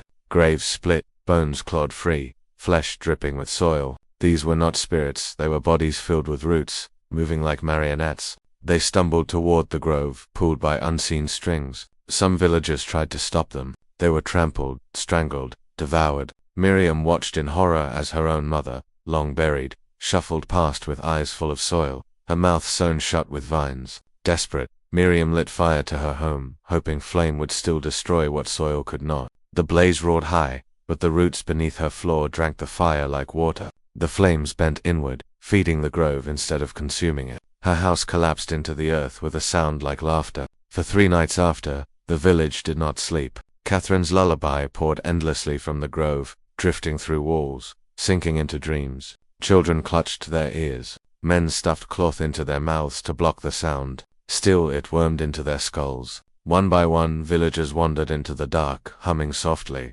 joining her song until only Miriam and a handful remained. The preacher revealed his secret. The stump of wood he carried was from the very tree beneath the ruttled house, hacked away in the fire years ago. He claimed the grove could be stopped only by blood given free-light ascendants, blood poured into the stump to starve the root. Miriam's heart clenched. She was of that blood. To end it, she might have to give herself. But when the time came, the preacher betrayed them. He cut not his own flesh, but the throat of a child claiming innocence was a purer sacrifice. The grove trembled with delight. The roots surged upward, wrapping around the preacher's legs, pulling him screaming into the soil. The child's blood soaked the stump, but instead of weakening the grove, it fed it, swelling the tree until its branches blocked the moon. Miriam fell to her knees, clutching the stump. She pressed her palm to it, whispering her name, her bloodline, her ancestors. With a trembling hand, she drove a knife into her arm, letting her own blood pour across the black wood. The stump hissed, smoke rising,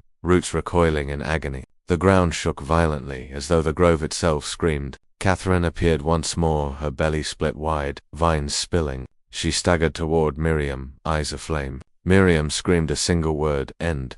The stump shattered. The roots burst from the earth, flailing like dying snakes. The black tree split down the middle, collapsing with a sound like thunder. Catherine shrieked, her form unraveling into smoke and ash. The villagers shielded their eyes as the grove crumbled inward, swallowing itself. The soil drank deep, then fell silent for the first time in centuries. When dawn came, nothing was left but a vast crater of ash. Miriam lay at its center, pale and still. Some swore she breathed, others swore she did not. The villagers buried her there, marking the grave with salt and stone. For years, the land remained quiet. Children played near it without fear. Crops grew strong again, but on certain nights, when the wind blew just right, people claimed they could still hear a faint lullaby drifting from beneath the soil. Not Catherine's voice, Miriam's, and the earth, once silent, whispered again. For decades after Miriam's sacrifice, the land lay silent. Farmers tilled the soil again, children ran through fields once blackened,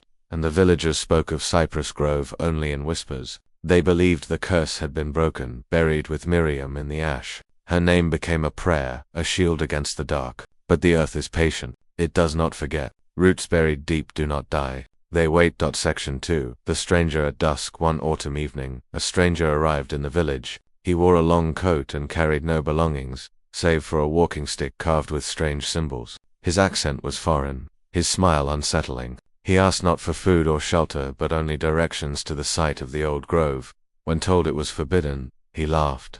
"I have crossed seas for this soil," he said. Your silence cannot stop me. That night, he vanished into the crater. By morning, the birds had stopped singing. Section 3. The Roots.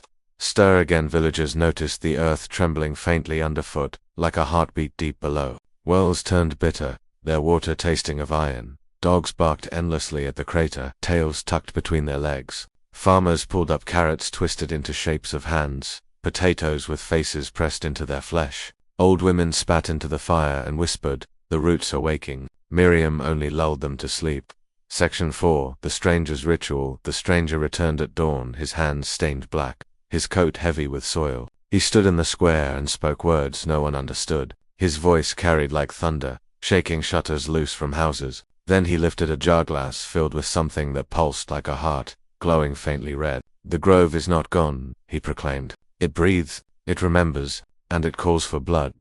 Before anyone could stop him, he smashed the jar against the ground. The soil drank greedily, steaming as though quenched. Section 5. The First Death. That night, a woman screamed. Her husband found her in bed, her body half sunk into the floorboards. Roots wound from her mouth, her eyes, her chest, pulling her down as though the house itself devoured her. When they tried to drag her free, she came apart in their hands, flesh tearing like wet paper. The roots slithered back into the cracks, carrying her pieces below. The villagers buried what was left, but the ground pulsed under the grave, as if savoring its meal. The woman's death shook the village. Her husband raved in the streets, claiming she had whispered Catherine's lullaby as the roots pulled her under. The preacher, now old and bent, warned the people not to speak her name. "Every syllable feeds the soil," he rasped. "Every memory waters the root." But the widow's cries still echoed in their ears, and silence could not erase fear. Within days, crops blackened overnight. Corn split open on the stalk, dripping with dark liquid. Wheat curled into knots, sharp as thorns. Children picked apples that bled when bitten. Livestock refused to graze, stamping their hooves and staring toward the crater. Farmers whispered of fire, but none dared light a torch. They remembered how flame once fed the grove instead of killing it. The stranger returned each evening, speaking in the square. His words were strange, yet they sank into the people's bones like poison. He preached of Catherine, calling her not a monster but a mother of soil. He promised rebirth, promised the earth would give them endless harvest if they embraced her. A few desperate men listened, a few women nodded. Hunger has a voice, and it speaks louder than fear. Section 9. The mark of the root. Children began waking with marks on their skin, thin, curling lines that resembled vines. Some wept, claiming they could hear whispers beneath their beds, calling them to the crater. One boy was found outside at dawn, standing ankle-deep in soil that seemed to breathe around him. His eyes were blank, his lips moving in song though no sound escaped. When pulled free, he screamed as though torn from a mother's arms. Section 10. The First Followers. The stranger gathered followers. They wore wreaths of leaves, smeared their faces with soil, and walked barefoot into the grove. Villagers begged them not to go, but they only smiled. "She is waiting," they said. "She will feed us, and we will never hunger again." That night, screams rose from the crater, long and tearing. But by morning, the followers returned, faces, pale eyes glowing faintly. They carried baskets full of black fruit that none dared eat. Section 11. The Dreaming Plague. Soon the village was gripped by dreams. Men and women woke screaming, claiming their beds had turned to soil, their bodies sinking while roots wrapped their limbs. Some clawed their own skin raw, insisting something was crawling beneath. Healers could do nothing. The stranger only smiled and said, "She is calling." The womb of the soil opens. Section 12. The old preacher falls. The old preacher stood against him. He lifted his Bible, shaking with rage, shouting scripture until his voice broke. The stranger listened calmly, then touched the preacher's forehead with a single finger. Roots burst through the old man's mouth, dragging him backward into the ground before the eyes of the entire village. His Bible remained, pages fluttering in the wind, soaked with soil. No one touched it. Section 13. The Black River. A river once clear, turned black as tar. Fish floated belly up, their bodies split by roots that wriggled like worms. Those who drank the water sickened, their stomachs swelling, their veins darkening beneath the skin. Some begged Miriam's name, but her grave lay silent. The salt and stone cracked as though from within. Section 14. The Soil Festival. The stranger declared a festival. He ordered the people to gather at the grove, to dance barefoot in the soil, to return to the mother. Fear held many back, but hunger drove some forward. They stepped into the crater as drums beat, their feet sinking deep. They sang Catherine's lullaby. When the drums stopped, Silence fell. One by one, they vanished into the ground, leaving only wreaths and broken shoes. Section 15. Miriam's descendant among the villagers was a young woman named Eliza. She bore the eyes of Miriam, though she did not know her blood. One night, she dreamed of Miriam standing in the ash, holding the broken stump of wood. Miriam's voice echoed, "The grove wakes. Blood ended it once. Blood must end it again. But the price will be greater."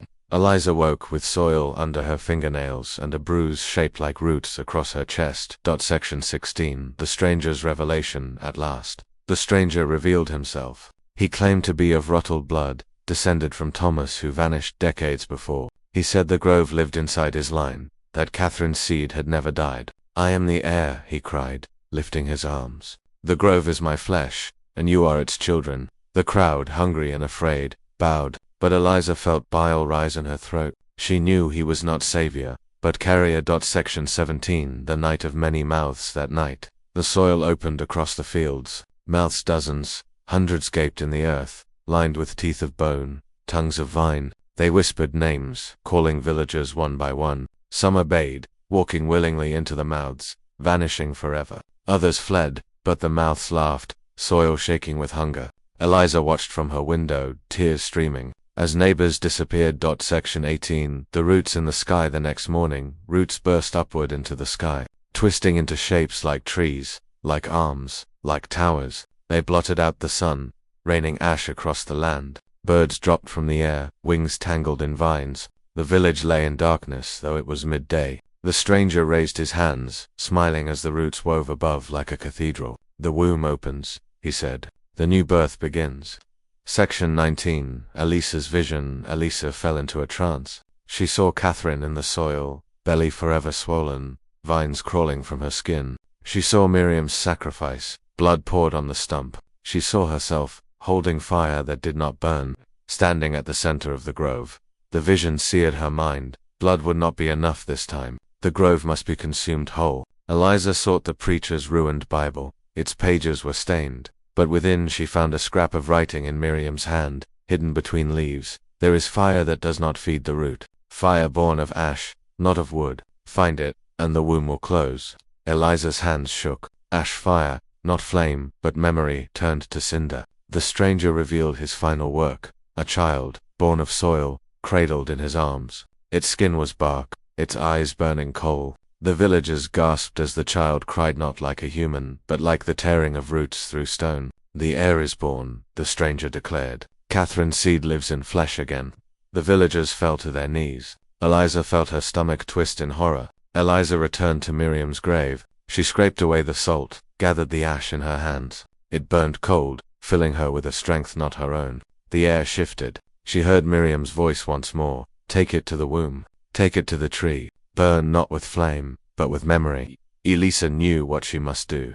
On the night of the black moon, Eliza entered the crater. The stranger stood at the center, the soil child at his feet, villagers chanting around him. Roots writhed in the sky, branches glowing like veins. Eliza raised the ash, her voice shaking as she cried Miriam's name. The chants faltered. The roots recoiled. The stranger's smile cracked into fury. Eliza scattered the ash across the soil. It ignited not with flame but with light white, searing, endless. The roots shrieked, collapsing inward. The villagers screamed, shielding their eyes. The soil child wailed as its body crumbled to dust. The stranger fell to his knees, roots tearing from his skin, his voice breaking into Catherine's lullaby. The grove writhed, then split open, swallowing him whole. When dawn broke, the crater was empty once more. No roots, no tree, no stranger, only ash, blowing softly in the wind. The villagers looked to Elisa, but she said nothing. Her eyes glowed faintly. Miriam's mark upon her chest. The grove was gone, or so it seemed,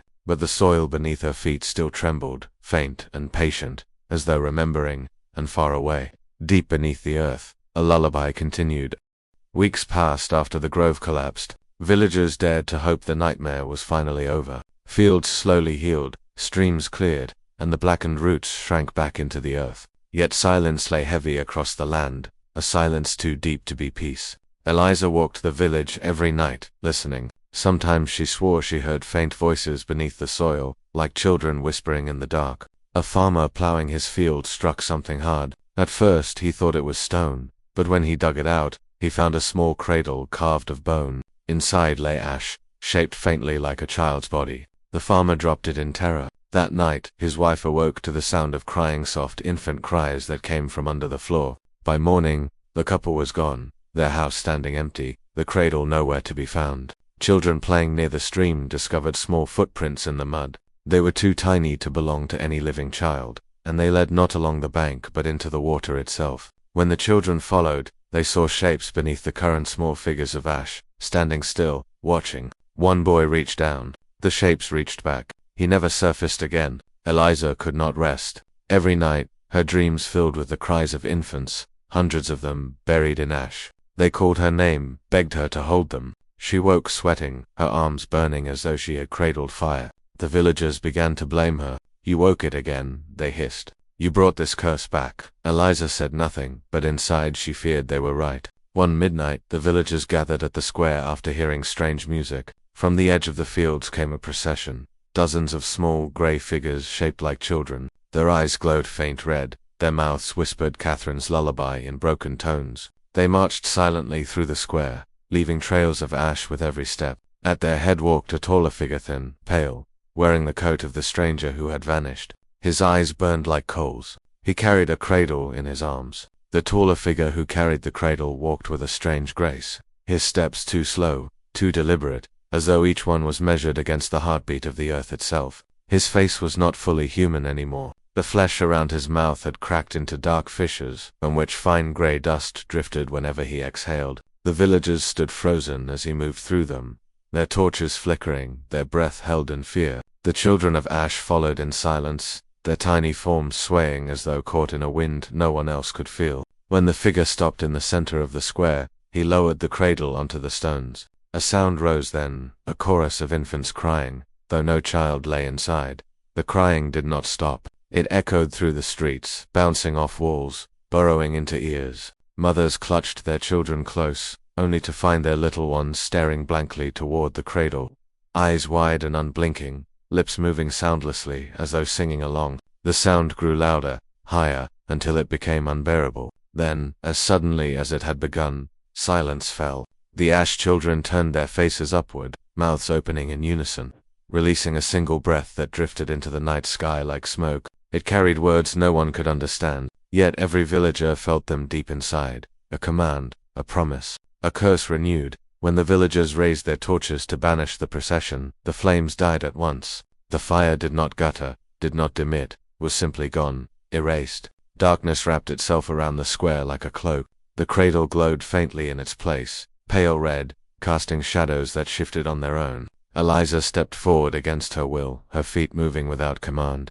her eyes locked on the cradle. She felt the weight of countless unborn voices pressing into her skull, begging her to open the cradle, to hold what lay within. She resisted, biting her tongue until she tasted blood. The procession waited, as though her choice would decide their fate. A child from the crowd slipped away from his mother's arms. He walked calmly, without fear, straight toward the cradle. His mother screamed, but no sound left her throat. Her voice was stolen before it could escape. The child knelt beside the cradle and lay inside it. The taller figure leaned down, stroking the boy's hair with cracked fingers. Then the child turned to ash, his form scattering like smoke, until nothing remained but a faint imprint in the cradle's dust. The mother collapsed, her face locked in silent horror. The ash children clapped their tiny hands in rhythm, a mockery of joy. Eliza's vision blurred. In the glow of the cradle, she thought she saw Catherine's face, not as she had died, but as a young girl, smiling, arms outstretched. Catherine's voice whispered inside her head, "Take them, Eliza. Take my children into your arms." Eliza fell to her knees, clutching her skull. The image flickered Catherine's face, dissolving into a hollow mask of ash. She screamed, but when she looked around, no one else moved. The villagers were frozen in place, caught in a trance, their eyes blank. Only Eliza could see the truth. The tall figure swayed, the cracks in his skin widening. Ash poured from his mouth, his nose, his ears, until his body buckled. The cradle pulsed once, like a beating heart, and his form collapsed entirely into dust. Yet the ash children remained, standing motionless, staring at Eliza. Their chorus of whispers returned, layered, overlapping, until it became impossible to distinguish one voice from another. "Mother, mother, mother!" The sound dragged across her nerves like broken glass. She staggered backward, covering her ears, but the voices pressed deeper, vibrating through bone. In the cemetery at the edge of the village, the soil stirred, graves split open, not with bodies rising, but with clouds of ash spilling forth. The forms of infants crawled from the earth, dozens more, joining the procession. Their tiny hands dragged across the stones, leaving trails of grey smears that never faded. The villagers could not scream, could not pray. Their tongues were bound, their breath stolen. Only their eyes told the story of their terror, wide and wet, reflecting the impossible. At dawn, the villagers discovered 3 families gone. Doors stood open, beds still warm, meals half-eaten. Ash covered the thresholds in the shape of tiny handprints. No tracks led away. It was as if the families had been dissolved into dust where they stood. Eliza searched the empty homes, her stomach churning at the silence inside. On one wall, written in ash, she found words, "We remember." That night, the oldest villager, a man who had seen the first rising of the grove decades before, spoke at last. He told Eliza that long ago, before Silas's curse, the land had been tended by a people who gave offerings to the soil, blood offerings of newborns. When the settlers drove them away, they left a promise behind. The soil would never rest until its hunger was satisfied. Catherine's death had not ended it, only fed it more deeply. "The children are the debt," the man said, weeping, "and the debt was never paid." Eliza sat alone in her home, clutching Miriam's journal. She traced the faded ink, the words trembling under her fingers. Miriam had sacrificed herself to end the curse, but now it grew stronger than before. The journal held no instructions, no salvation, only a warning that the grove could never truly die, only sleep. Eliza stared into the candle's flame, feeling her resolve harden. She could not flee, she could not hide. She must face them. She went to the crater under a full moon. The Ash children were already there, waiting. Their grey bodies shimmered in the moonlight, their eyes glowing faintly red. They stood in perfect silence, as if expecting her. Eliza stepped into the center, her breath clouding in the chill. She whispered into the night, "What do you want from me?" The children tilted their heads in unison, mouths opening, and from the depths of the earth came the answer, not in words, but in the sound of infants crying, louder and louder until the ground shook beneath her. The earth split open at her feet, revealing a pit filled with writhing roots, glowing red from within. They slithered up, brushing against her skin, leaving trails of grey ash that burned like fire. One root wrapped her wrist, another her ankle, binding her in place. She did not resist. She closed her eyes and whispered, "If blood is the price, then take mine." The roots hesitated, trembling, as if considering her offer. Then they released her, retreating back into the pit. The Ash children smiled, a sight more horrifying than any scream. When Eliza opened her eyes, the cradle was at her feet once more. This time, it held something, a bundle wrapped in grey cloth. Inside was a newborn, its skin pale as ash, its eyes black as coal. It looked at her and laughed, a sound that shook her marrow. She nearly dropped it, but her arms locked tight. The Ash children cheered, their whispers rising into a chorus. "Mother, mother, mother, mother." Days passed, and the villagers avoided Eliza. She walked through the square with the Ash child in her arms, its laughter echoing unnaturally. People shut their doors, shuttered their windows, crossed themselves when they thought she was not looking. They feared her, but they feared the child more. Crops blackened, livestock fell sick. Yet the Ash child thrived, growing stronger by the day. Its eyes followed everyone, unblinking. The child did not eat, did not drink, yet its hunger was endless. Wherever Eliza carried it, ash seeped into the ground. Families woke to find handprints on their walls, ash in their cradles. Some begged Eliza to rid herself of the child, to throw it back into the pit, but she shook her head, clutching it close. "If I cast it away, it will only return," she whispered. "Better in my arms than in yours." One night, the entire village awoke to screams. Dozens of voices crying at once, high-pitched, frantic. They rushed to the square and found the Ash children gathered, circling the cradle. Inside lay not one child, but many dozens of small, grey infants writhing together, their cries blending into a single, deafening wail. The villagers fell to their knees, clutching their ears, their eyes bleeding from the sound. Eliza stood among them, her Ash child clapping with glee. Driven to desperation, the villagers gathered torches and pitch, storming Eliza's home. They demanded she surrender the child. She refused. They forced their way inside, tearing the infant from her arms. It laughed, even as they carried it into the square. They set the cradle alight, flames roaring high. For a moment, they believed they had one. Then the fire died, vanishing in an instant, leaving only smoke. In the cradle sat the child, unharmed, still laughing. The Ash children applauded, their tiny hands slapping together. Eliza fell to her knees, weeping. "What do you want from me?" she begged. The child crawled back into her arms, pressing its cold face against her chest. The whispers answered, "You are the mother. You carry the dead. You feed us until the roots are full." She realized then that her life was no longer her own. She was not a savior, not a protector. She was the vessel of the curse, bound until the soil itself grew weary. From that night onward, the Ash children roamed freely through the village. They entered homes, played in fields, sat at tables during meals. No one could stop them. Wherever they went, families vanished, their bodies dissolving into dust. Eliza walked among them like a queen among her court, her Ash child in her arms, her eyes hollow. The villagers no longer fought, no longer prayed. They simply waited, hoping the curse would pass over them, though deep down they knew it never would. One evening, Elisa stood at the edge of the crater, the Ash child in her arms. She began to sing Catherine's lullaby, her voice breaking, trembling, yet strong.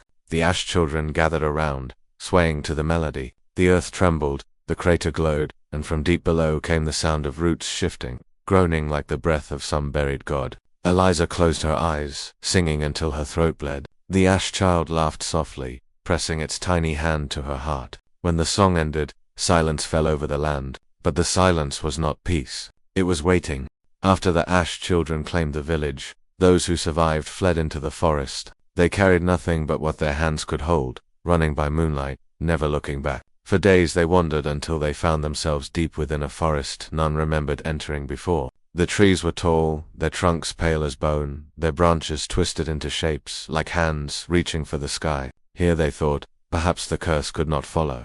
But the forest was not empty. It breathed. At night, as they tried to sleep, voices drifted through the branches. Not the cries of children this time, but whispers low, coaxing, like parents calling softly to their children. The words were never clear, but each listener swore they heard their own name. One man followed the sound, vanishing into the woods. At dawn they found him again standing among the trees, his skin pale, his eyes blank. When they shook him, his body crumbled into dry leaves, scattering into the wind. By day, the survivors searched for food. They found berries that tasted of ash, streams that flowed red as rust. When they cut into one of the pale trees, sap ran out thick and dark, like blood. Worse still, the core of the wood was filled not with rings of age, but with carvings, faces pressed into the grain, their mouths open as if screaming. Children who saw them fainted. Adults burned the logs, but the flames gave no warmth, only smoke that whispered words no one dared repeat. Eliza walked with the survivors, the Ash child still in her arms. The people whispered behind her back, some begging her to abandon it, others too afraid to speak at all. The child never slept. Its black eyes reflected the trees, its laughter rising whenever the whispers grew near. Eliza's arms ached from holding it, but she dared not put it down. She knew if she did, the forest itself might claim it, or worse, it might claim them all. One evening they tried to retrace their steps, to leave the forest behind, but no matter which way they walked, the path curved back on itself. They marked trees with knives, but the marks vanished within hours. They followed the stars, only to find them rearranged by morning. The forest was shifting around them, folding like a labyrinth, trapping them deeper. By the third day, despair set in. The whispers grew louder, now sounding like whole conversations, promises of escape, of food, of peace if only they listened. On the fourth night, a strange hush fell across the camp. The forest whispers ceased, leaving a silence so heavy it pressed on their chests. Then the survivors noticed something worse. Their own voices had vanished. When they tried to speak, no words came, only dry breaths of air. Panic spread, people clutching their throats, mouths opening wide, but no sound escaped. Only Eliza could still speak. When she whispered, the forest answered back, her own words repeating from every direction, twisted and distorted. By dawn, the silence was broken not by their voices returning but by the echoes of the dead. From the woods came cries, laughter, prayers, the exact words of villagers who had perished in the grove. Some heard their children calling for them, others heard their lovers or parents. The echoes mocked them, luring them deeper into the trees. One by one, people broke away from the group, chasing voices they longed to hear again. None returned. A small band stumbled upon a clearing where a single massive tree stood. Its trunk was wide as a house, its bark smooth and pale. Embedded in the bark were human faces, hundreds of them, pressed outward as though trying to escape. Their mouths moved, though no sound came. Eliza approached, and the ash child reached out its tiny hand, pressing it against one face. At once, the mouths all screamed not aloud, but inside the survivors' skulls, they collapsed, clutching their heads, blood dripping from their noses. When they rose again, 3 were gone, their outlines faintly visible in the tree bark. Their eyes still moving, hunger drove them to follow the sound of water. They found a river, but the current carried not fish, not leaves, but teeth. Thousands of teeth, small and white, clattering against one another as they flowed downstream. Some belonged to children, some to adults, some impossibly large. The survivors tried to drink anyway, desperation overwhelming them. The water burned their throats, leaving their gums bleeding. That night, several woke to find all their teeth gone, replaced with pale wood sprouting from their jaws.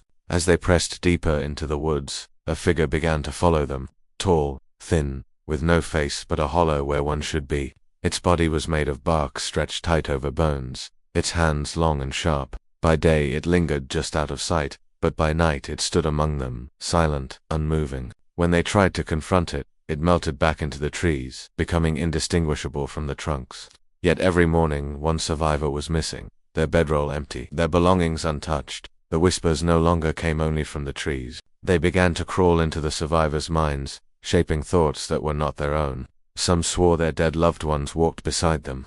Others claimed the ash children had returned, giggling just behind their shoulders. Eliza alone seemed immune, but the burden grew heavy. The child in her arms never slept, its laughter growing sharper, more cruel, as though it delighted in the forest's games. After days of wandering, they stumbled into a clearing. They recognized the same clearing they had left that morning. Exhausted, they sat down, only to realize the sun never moved. Time itself had knotted in the forest. Night fell suddenly, swallowing the light.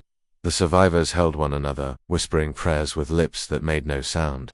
Above them, stars rearranged into a pattern resembling a cradle. The ash child clapped and laughed, pointing upward. For the first time, the whispers became song. A low, droning melody filled the woods, rising and falling like breath. The survivors huddled together, shivering as the song grew louder, until the ground itself seemed to hum beneath them. When they placed their hands to the soil, they felt vibrations pulsing like a heartbeat. Eliza recognized the tune. It was the same lullaby Catherine had sung, now twisted and slowed, as though the forest itself was cradling them in its arms. One morning they awoke to find food laid out before them: berries, roasted meat, bread still steaming. Hunger overpowered caution. Some devoured the feast, while others hesitated. Within hours, those who ate began to cough, their skin paling to gray, their eyes turned black, their voices lost. By evening they had shrunk, their bodies withering into small, childlike forms of ash. They joined the whispers, giggling, dancing into the forest. Eliza refused the food, clutching the ash child tighter. Despair tore the survivors apart. Some believed they should follow the whispers deeper, to give themselves over to the woods. Others begged Eliza to lead them out. Arguments grew violent. One man tried to strike Eliza, blaming her for everything. The ash child only smiled and raised its tiny hand.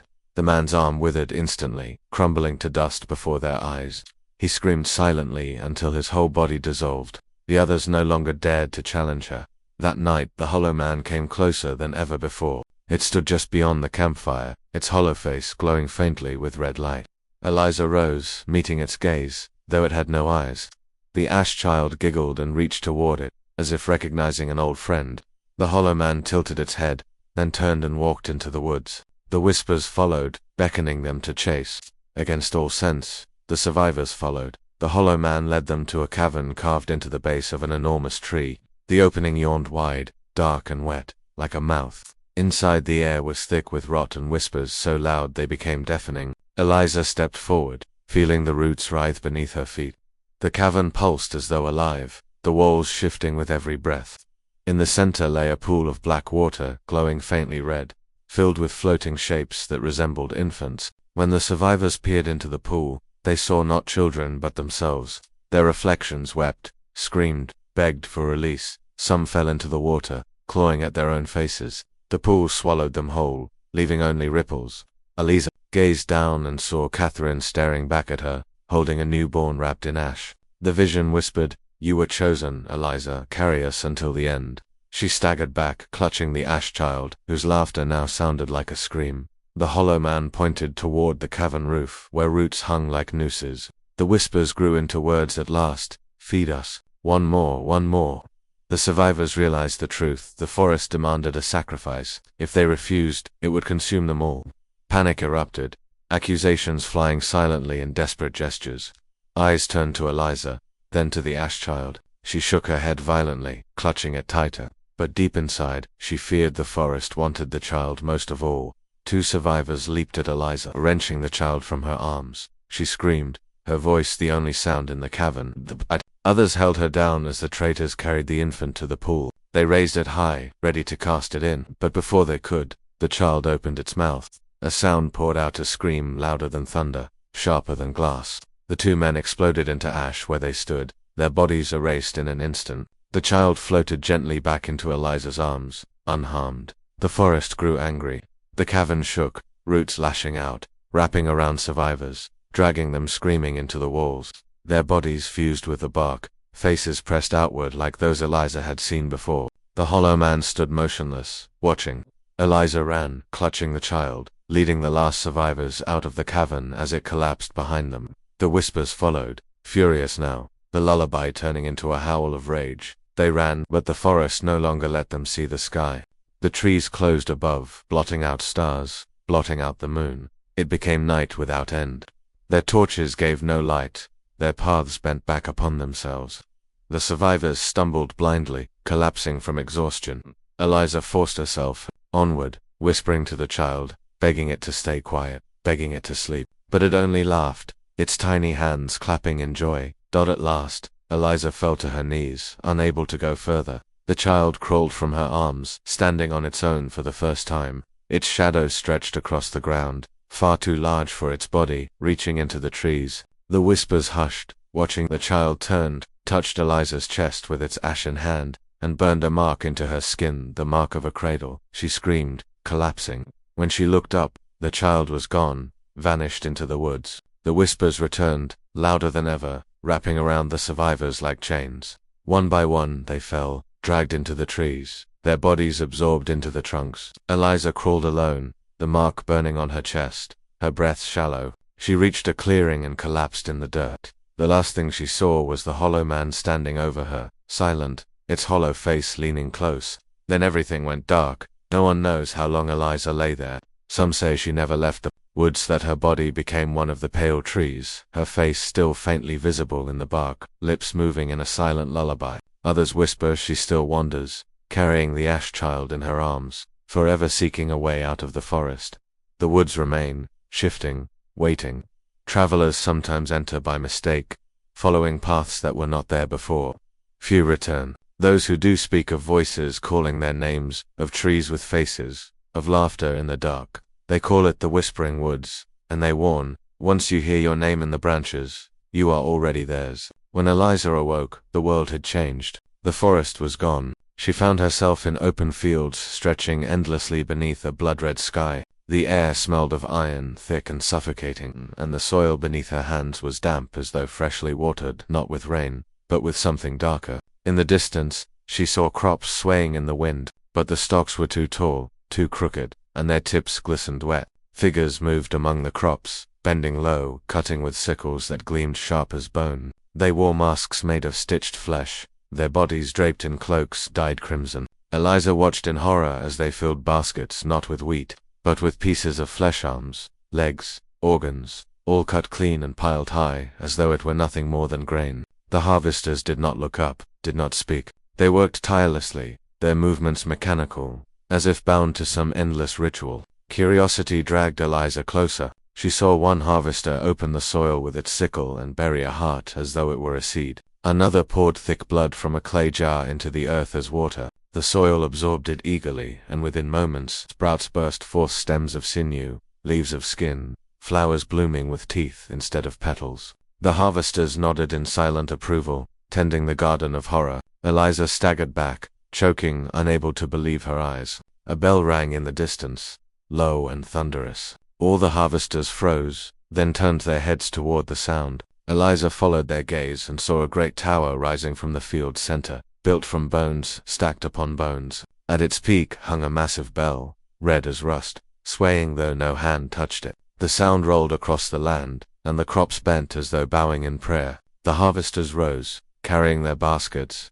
and began their march toward the tower. Drawn by both terror and curiosity, Eliza followed. At the base of the tower, the harvesters gathered, pouring their baskets into a vast pit. The pit was bottomless, swallowing the flesh and blood without filling. As each offering was given, the bell rang louder, shaking the earth. Eliza dared to look over the pit's edge. From the darkness below, she saw eyes, hundreds of eyes blazing like coals, staring up at her. A voice rose from the pit, deep and hungry. More, more. The harvest is not complete. As Eliza backed away from the pit, a sound rose that froze her blood. Screams, hundreds of them, high-pitched, desperate, overlapping. They came not from the villagers, nor from the fields, but from the pit itself. The voices belonged to those who had been sacrificed before her, their cries forever bound to the hunger below. The harvesters did not flinch. Instead, they raised their hands as if in worship. Among the harvesters, Eliza saw one carrying a small cradle. Its wood was blackened, its blankets soaked crimson. Inside lay the ash child. Its eyes glowed brighter than before, reflecting the red sky. The harvesters bowed as the child was set before the pit, and the bell tolled again. The voice below roared with approval. The bloodline continues. The harvesters turned toward Eliza. She froze as they began to chant, their voices hollow and inhuman. They moved as one, circling her. One reached forward and pressed a hand against her forehead. Fire shot through her skull as a mark seared into her skin, a spiral of blood that burned like a brand. The others stepped back, murmuring, marked, chosen, bound. Eliza fell to her knees, clutching her head, her vision swimming. When she opened her eyes again, she was inside the tower. The walls pulsed with veins, the stairs slick with blood. She climbed against her will, each step dragging her higher. The harvesters followed silently, their masks gleaming in the torchlight. At the top, she found the bell, a monstrous shape, its surface alive. Faces pressed against the metal as though trying to escape. Their mouths opened with every toll, screaming in unison. Beside the bell stood a figure taller than any harvester. Its body was wrapped in tattered robes, its head covered by a crown of antlers dripping red. In its hands it held a sickle longer than Eliza's body, forged from blackened bone. The figure spoke, its voice like cracking earth. The bell rings for blood. The bell rings for you. The figure raised its sickle and cut Eliza's palm. Blood poured freely, more than her body should have held, spilling across the floor. The bell trembled as the blood flowed into grooves carved into the stone, feeding the tower itself. The figure bent low and pressed its mouth to her wound, whispering words in a tongue older than the world. Eliza screamed as her veins ignited, her body tethered to the harvest, her vision twisted. She saw endless fields stretching beyond the horizon, all filled not with crops but with bodies planted like seeds. Their arms waved like stalks in the wind, their mouths open in silent prayer. Above them loomed the tower, one of many, each with its own bell. This was not a single harvest, it was a cycle, repeating across countless lands, binding the world in hunger. When her vision cleared, Eliza stood among children with hollow eyes and skin pale as wax. They reached for her, their tiny fingers brushing her arms. Their voices rose together. Mother, Eliza recoiled, but the crown-bearer's voice boomed. They are yours. You carry the bloodline of Ash. Raise them, feed them. The children clung to her, their grip cold as death. The bell rang again, and the harvesters brought forth the flesh they had gathered. They laid it in great piles at the children's feet. The hollow ones fell upon it with feral hunger, tearing with teeth too sharp for their size, devouring faster than Eliza could watch. Blood ran down their chins, their eyes glowing brighter. They looked at Eliza with adoration, as though she had provided the feast. But, as the children fed, the ground split, and a river of blood burst forth, rushing around the tower. The harvesters dipped their sickles into the river, sharpening the blades. The children drank directly from the flow, their laughter echoing in the crimson mist. Eliza felt the river's pull, dragging at her veins as though it wanted her blood too. Through the mist, a familiar face emerged. It was Catherine, no longer broken, no longer weak, but radiant with a terrible beauty. Her eyes burned red, her hair flowing like black smoke. She smiled at Eliza. Did you think it ended with me? She asked. I am the harvest's bride. You, Eliza, are its vessel. The children ran to her, calling her mother as well. Catherine gathered them close, her smile sharp and cruel. Chains erupted from the ground, wrapping around Eliza's wrists and ankles. They pulled her toward the pit, dragging her to the edge. Catherine watched, amused. The harvest always takes what it needs, she whispered. The voice from the pit roared, feed her to the soil. Let her roots take hold. The harvesters pulled, and Eliza felt herself sinking, the earth opening to swallow her whole. In desperation, Eliza shouted, I will feed it. I will bring more. The chains froze. The voice rumbled with interest. More. Eliza nodded, tears streaking her face. Not just me. Others, villagers, entire towns. I will bring them here. Spare me, and I will be your hand. A long silence followed. Then, slowly, the chains released. Catherine's smile widened. Sister, she said, welcome home. The crown-bearer stepped forward, pressing its sickle to Eliza's chest. It carved a deep spiral into her flesh, blood gushing out. But instead of weakening her, the wound filled her with strength. The harvesters knelt, chanting. The hollow children bowed. Eliza felt the hunger take root inside her. She was no longer prey. She was the harvester. At dawn, the harvesters formed a procession, carrying banners of skin and torches, dripping wax made of fat. Eliza walked at their head, the ash child in her arms, Catherine at her side. Behind them marched the hollow children, their laughter chilling the sky. The bell rang one final time, and the pit below roared in triumph. The harvest had a new queen. As Eliza stepped from the tower, the red sky shattered like glass. She saw not one world but many, all connected by rivers of blood. Towers rose in every horizon, their bells tolling in unison. She realized this was never about a single plantation, a single curse. It was about the world itself, seeded long ago with hunger that could never be satisfied. Her voice carried across the fields, across the blood rivers, across the endless towers. She whispered words she did not understand, yet all who heard felt compelled to follow. Villagers abandoned their homes, walking in silence toward the harvest fields. They came willingly, their eyes blank, their bodies ready to be sown into the soil. Days turned into weeks. The fields swelled with bodies. The harvesters grew in number, multiplying with every sacrifice. Children of ash filled the world, their laughter blotting out the stars. The bells rang without end, shaking the sky itself. Eliza stood at the center, her spiral mark blazing, her voice guiding the endless procession. One night, as the bells quieted for the first time, Catherine leaned close to Eliza. You know this cannot last, she whispered. The hunger will turn on you too. Even queens are devoured. Eliza met her gaze, unafraid. Then I will devour it first. Catherine smiled, her teeth sharp as knives. Good. Let us see whose hunger is greater. The fields stretched on. The blood flowed endlessly. The bells rang, their screams echoing through every world. Eliza walked forward, her shadow towering, the spiral mark burning like a second sun. She was no longer merely human, no longer merely cursed. She was the harvest itself. And the harvest never ended. The world had become a single field beneath a sky that never changed. It was always crimson, always heavy with the smell of blood and smoke. Towers of bone rose across every horizon, each crowned with a bell that wailed in unison. Villages, cities, even kingdoms had marched willingly into the field, their bodies buried as seeds, their blood poured into the earth. The harvest was endless. But deep in the marrow of the world, something stirred, something older even than the bells. Eliza stood at the center, her spiral mark burning brighter each day. The harvesters bowed before her, the hollow children clung to her skirts, and Catherine watched her with eyes sharp as blades. She had become more than human, her veins carrying rivers of fire, her voice carrying across worlds. And yet, when she looked at her reflection in the blood pools, she saw her own face growing hollow, her eyes sinking, her skin palling. The hunger was consuming her. Catherine remained at her side, smiling like a shadow. You think you control it, she whispered one night, but you don't. The harvest doesn't serve us. We serve it. Eliza ignored her words, though deep inside she felt them gnawing. Catherine's laughter lingered in her ears, mocking, warning, promising betrayal. Then, for the first time in memory, the bells fell silent. The earth shuddered, the blood rivers stilled. The harvesters froze mid-step, their sickles raised in silence. The hollow children clutched Eliza's arms, their eyes wide with fear. The silence was worse than the ringing, like a breath held too long. From the pits beneath the towers, something vast began to rise. It emerged slowly, cracking the ground open. Black roots as wide as houses tore through the fields, pulsing with blood. They twisted upward into the sky, blotting out the crimson light. The bells shook, their metal faces screaming in terror. For the first time, the bells were afraid. Eliza felt the truth crash upon her. The harvest was not the master. The roots were. In her arms, The ash child finally spoke. Its voice was small but steady. "Mother,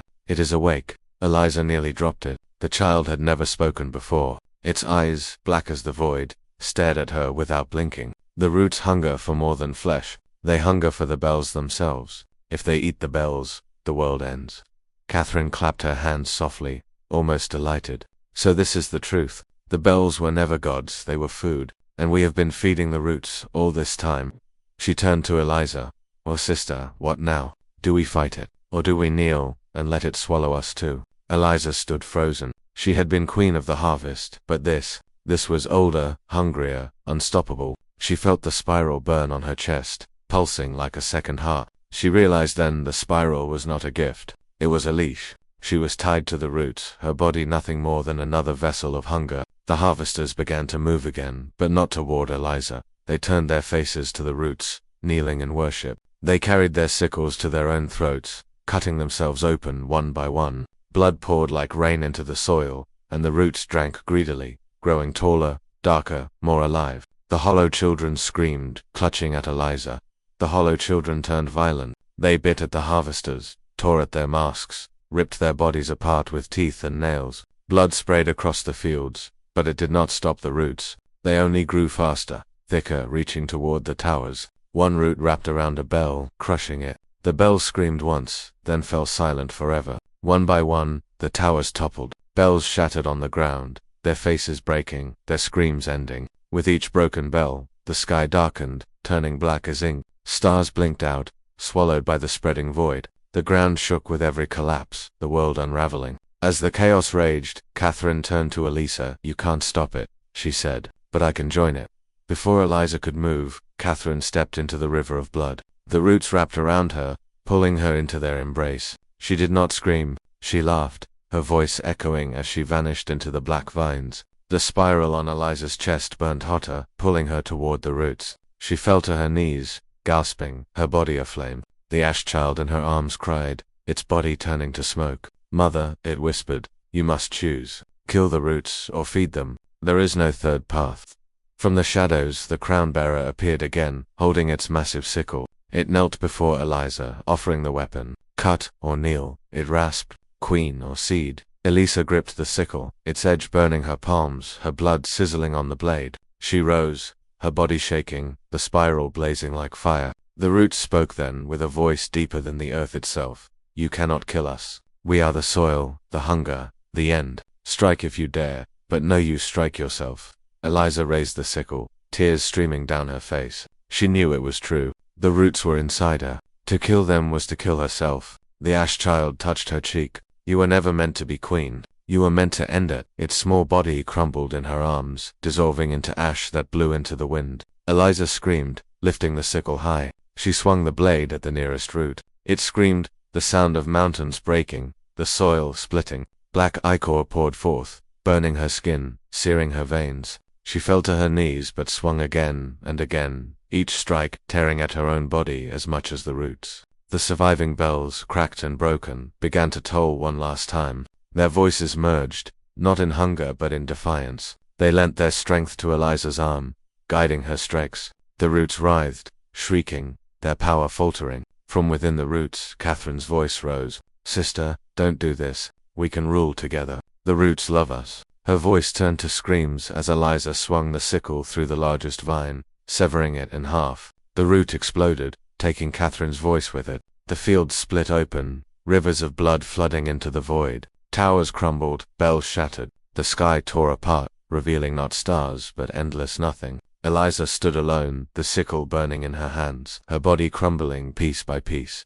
Section 21, The Last Harvest. She raised the sickle one final time, driving it into the spiral on her chest. Pain beyond words tore through her. The spiral burst into light, spreading outward in waves. The roots screamed, shriveling, burning, collapsing into dust. The bells fell silent. The hunger ended. For the first time, there was silence. No bells, no screams, no whispers. The blood rivers dried. The soil turned gray. The towers vanished, leaving only dust on the wind. Eliza lay on the ground, her body broken, her breath shallow. A shadow moved near her. Catherine's face appeared, faint and flickering, her eyes no longer cruel but hollow. "You ended it," she whispered. But nothing grows without hunger. What have you left behind? Eliza closed her eyes, unable to answer. Catherine's shadow dissolved into the wind. Eliza's chest rose once more. She whispered to the empty fields. No more harvest. Her breath left her, and the spiral mark burned away into ash. Her body crumbled, carried off by the wind, joining the soil she had freed. The world was quiet. The fields lay barren. No bells rang, no roots stirred. The hunger was gone. But in the silence, the wind carried faint whispers, children's voices, laughing softly, fading into nothing. The story of the harvest ended, but its scars remained, etched into the earth forever.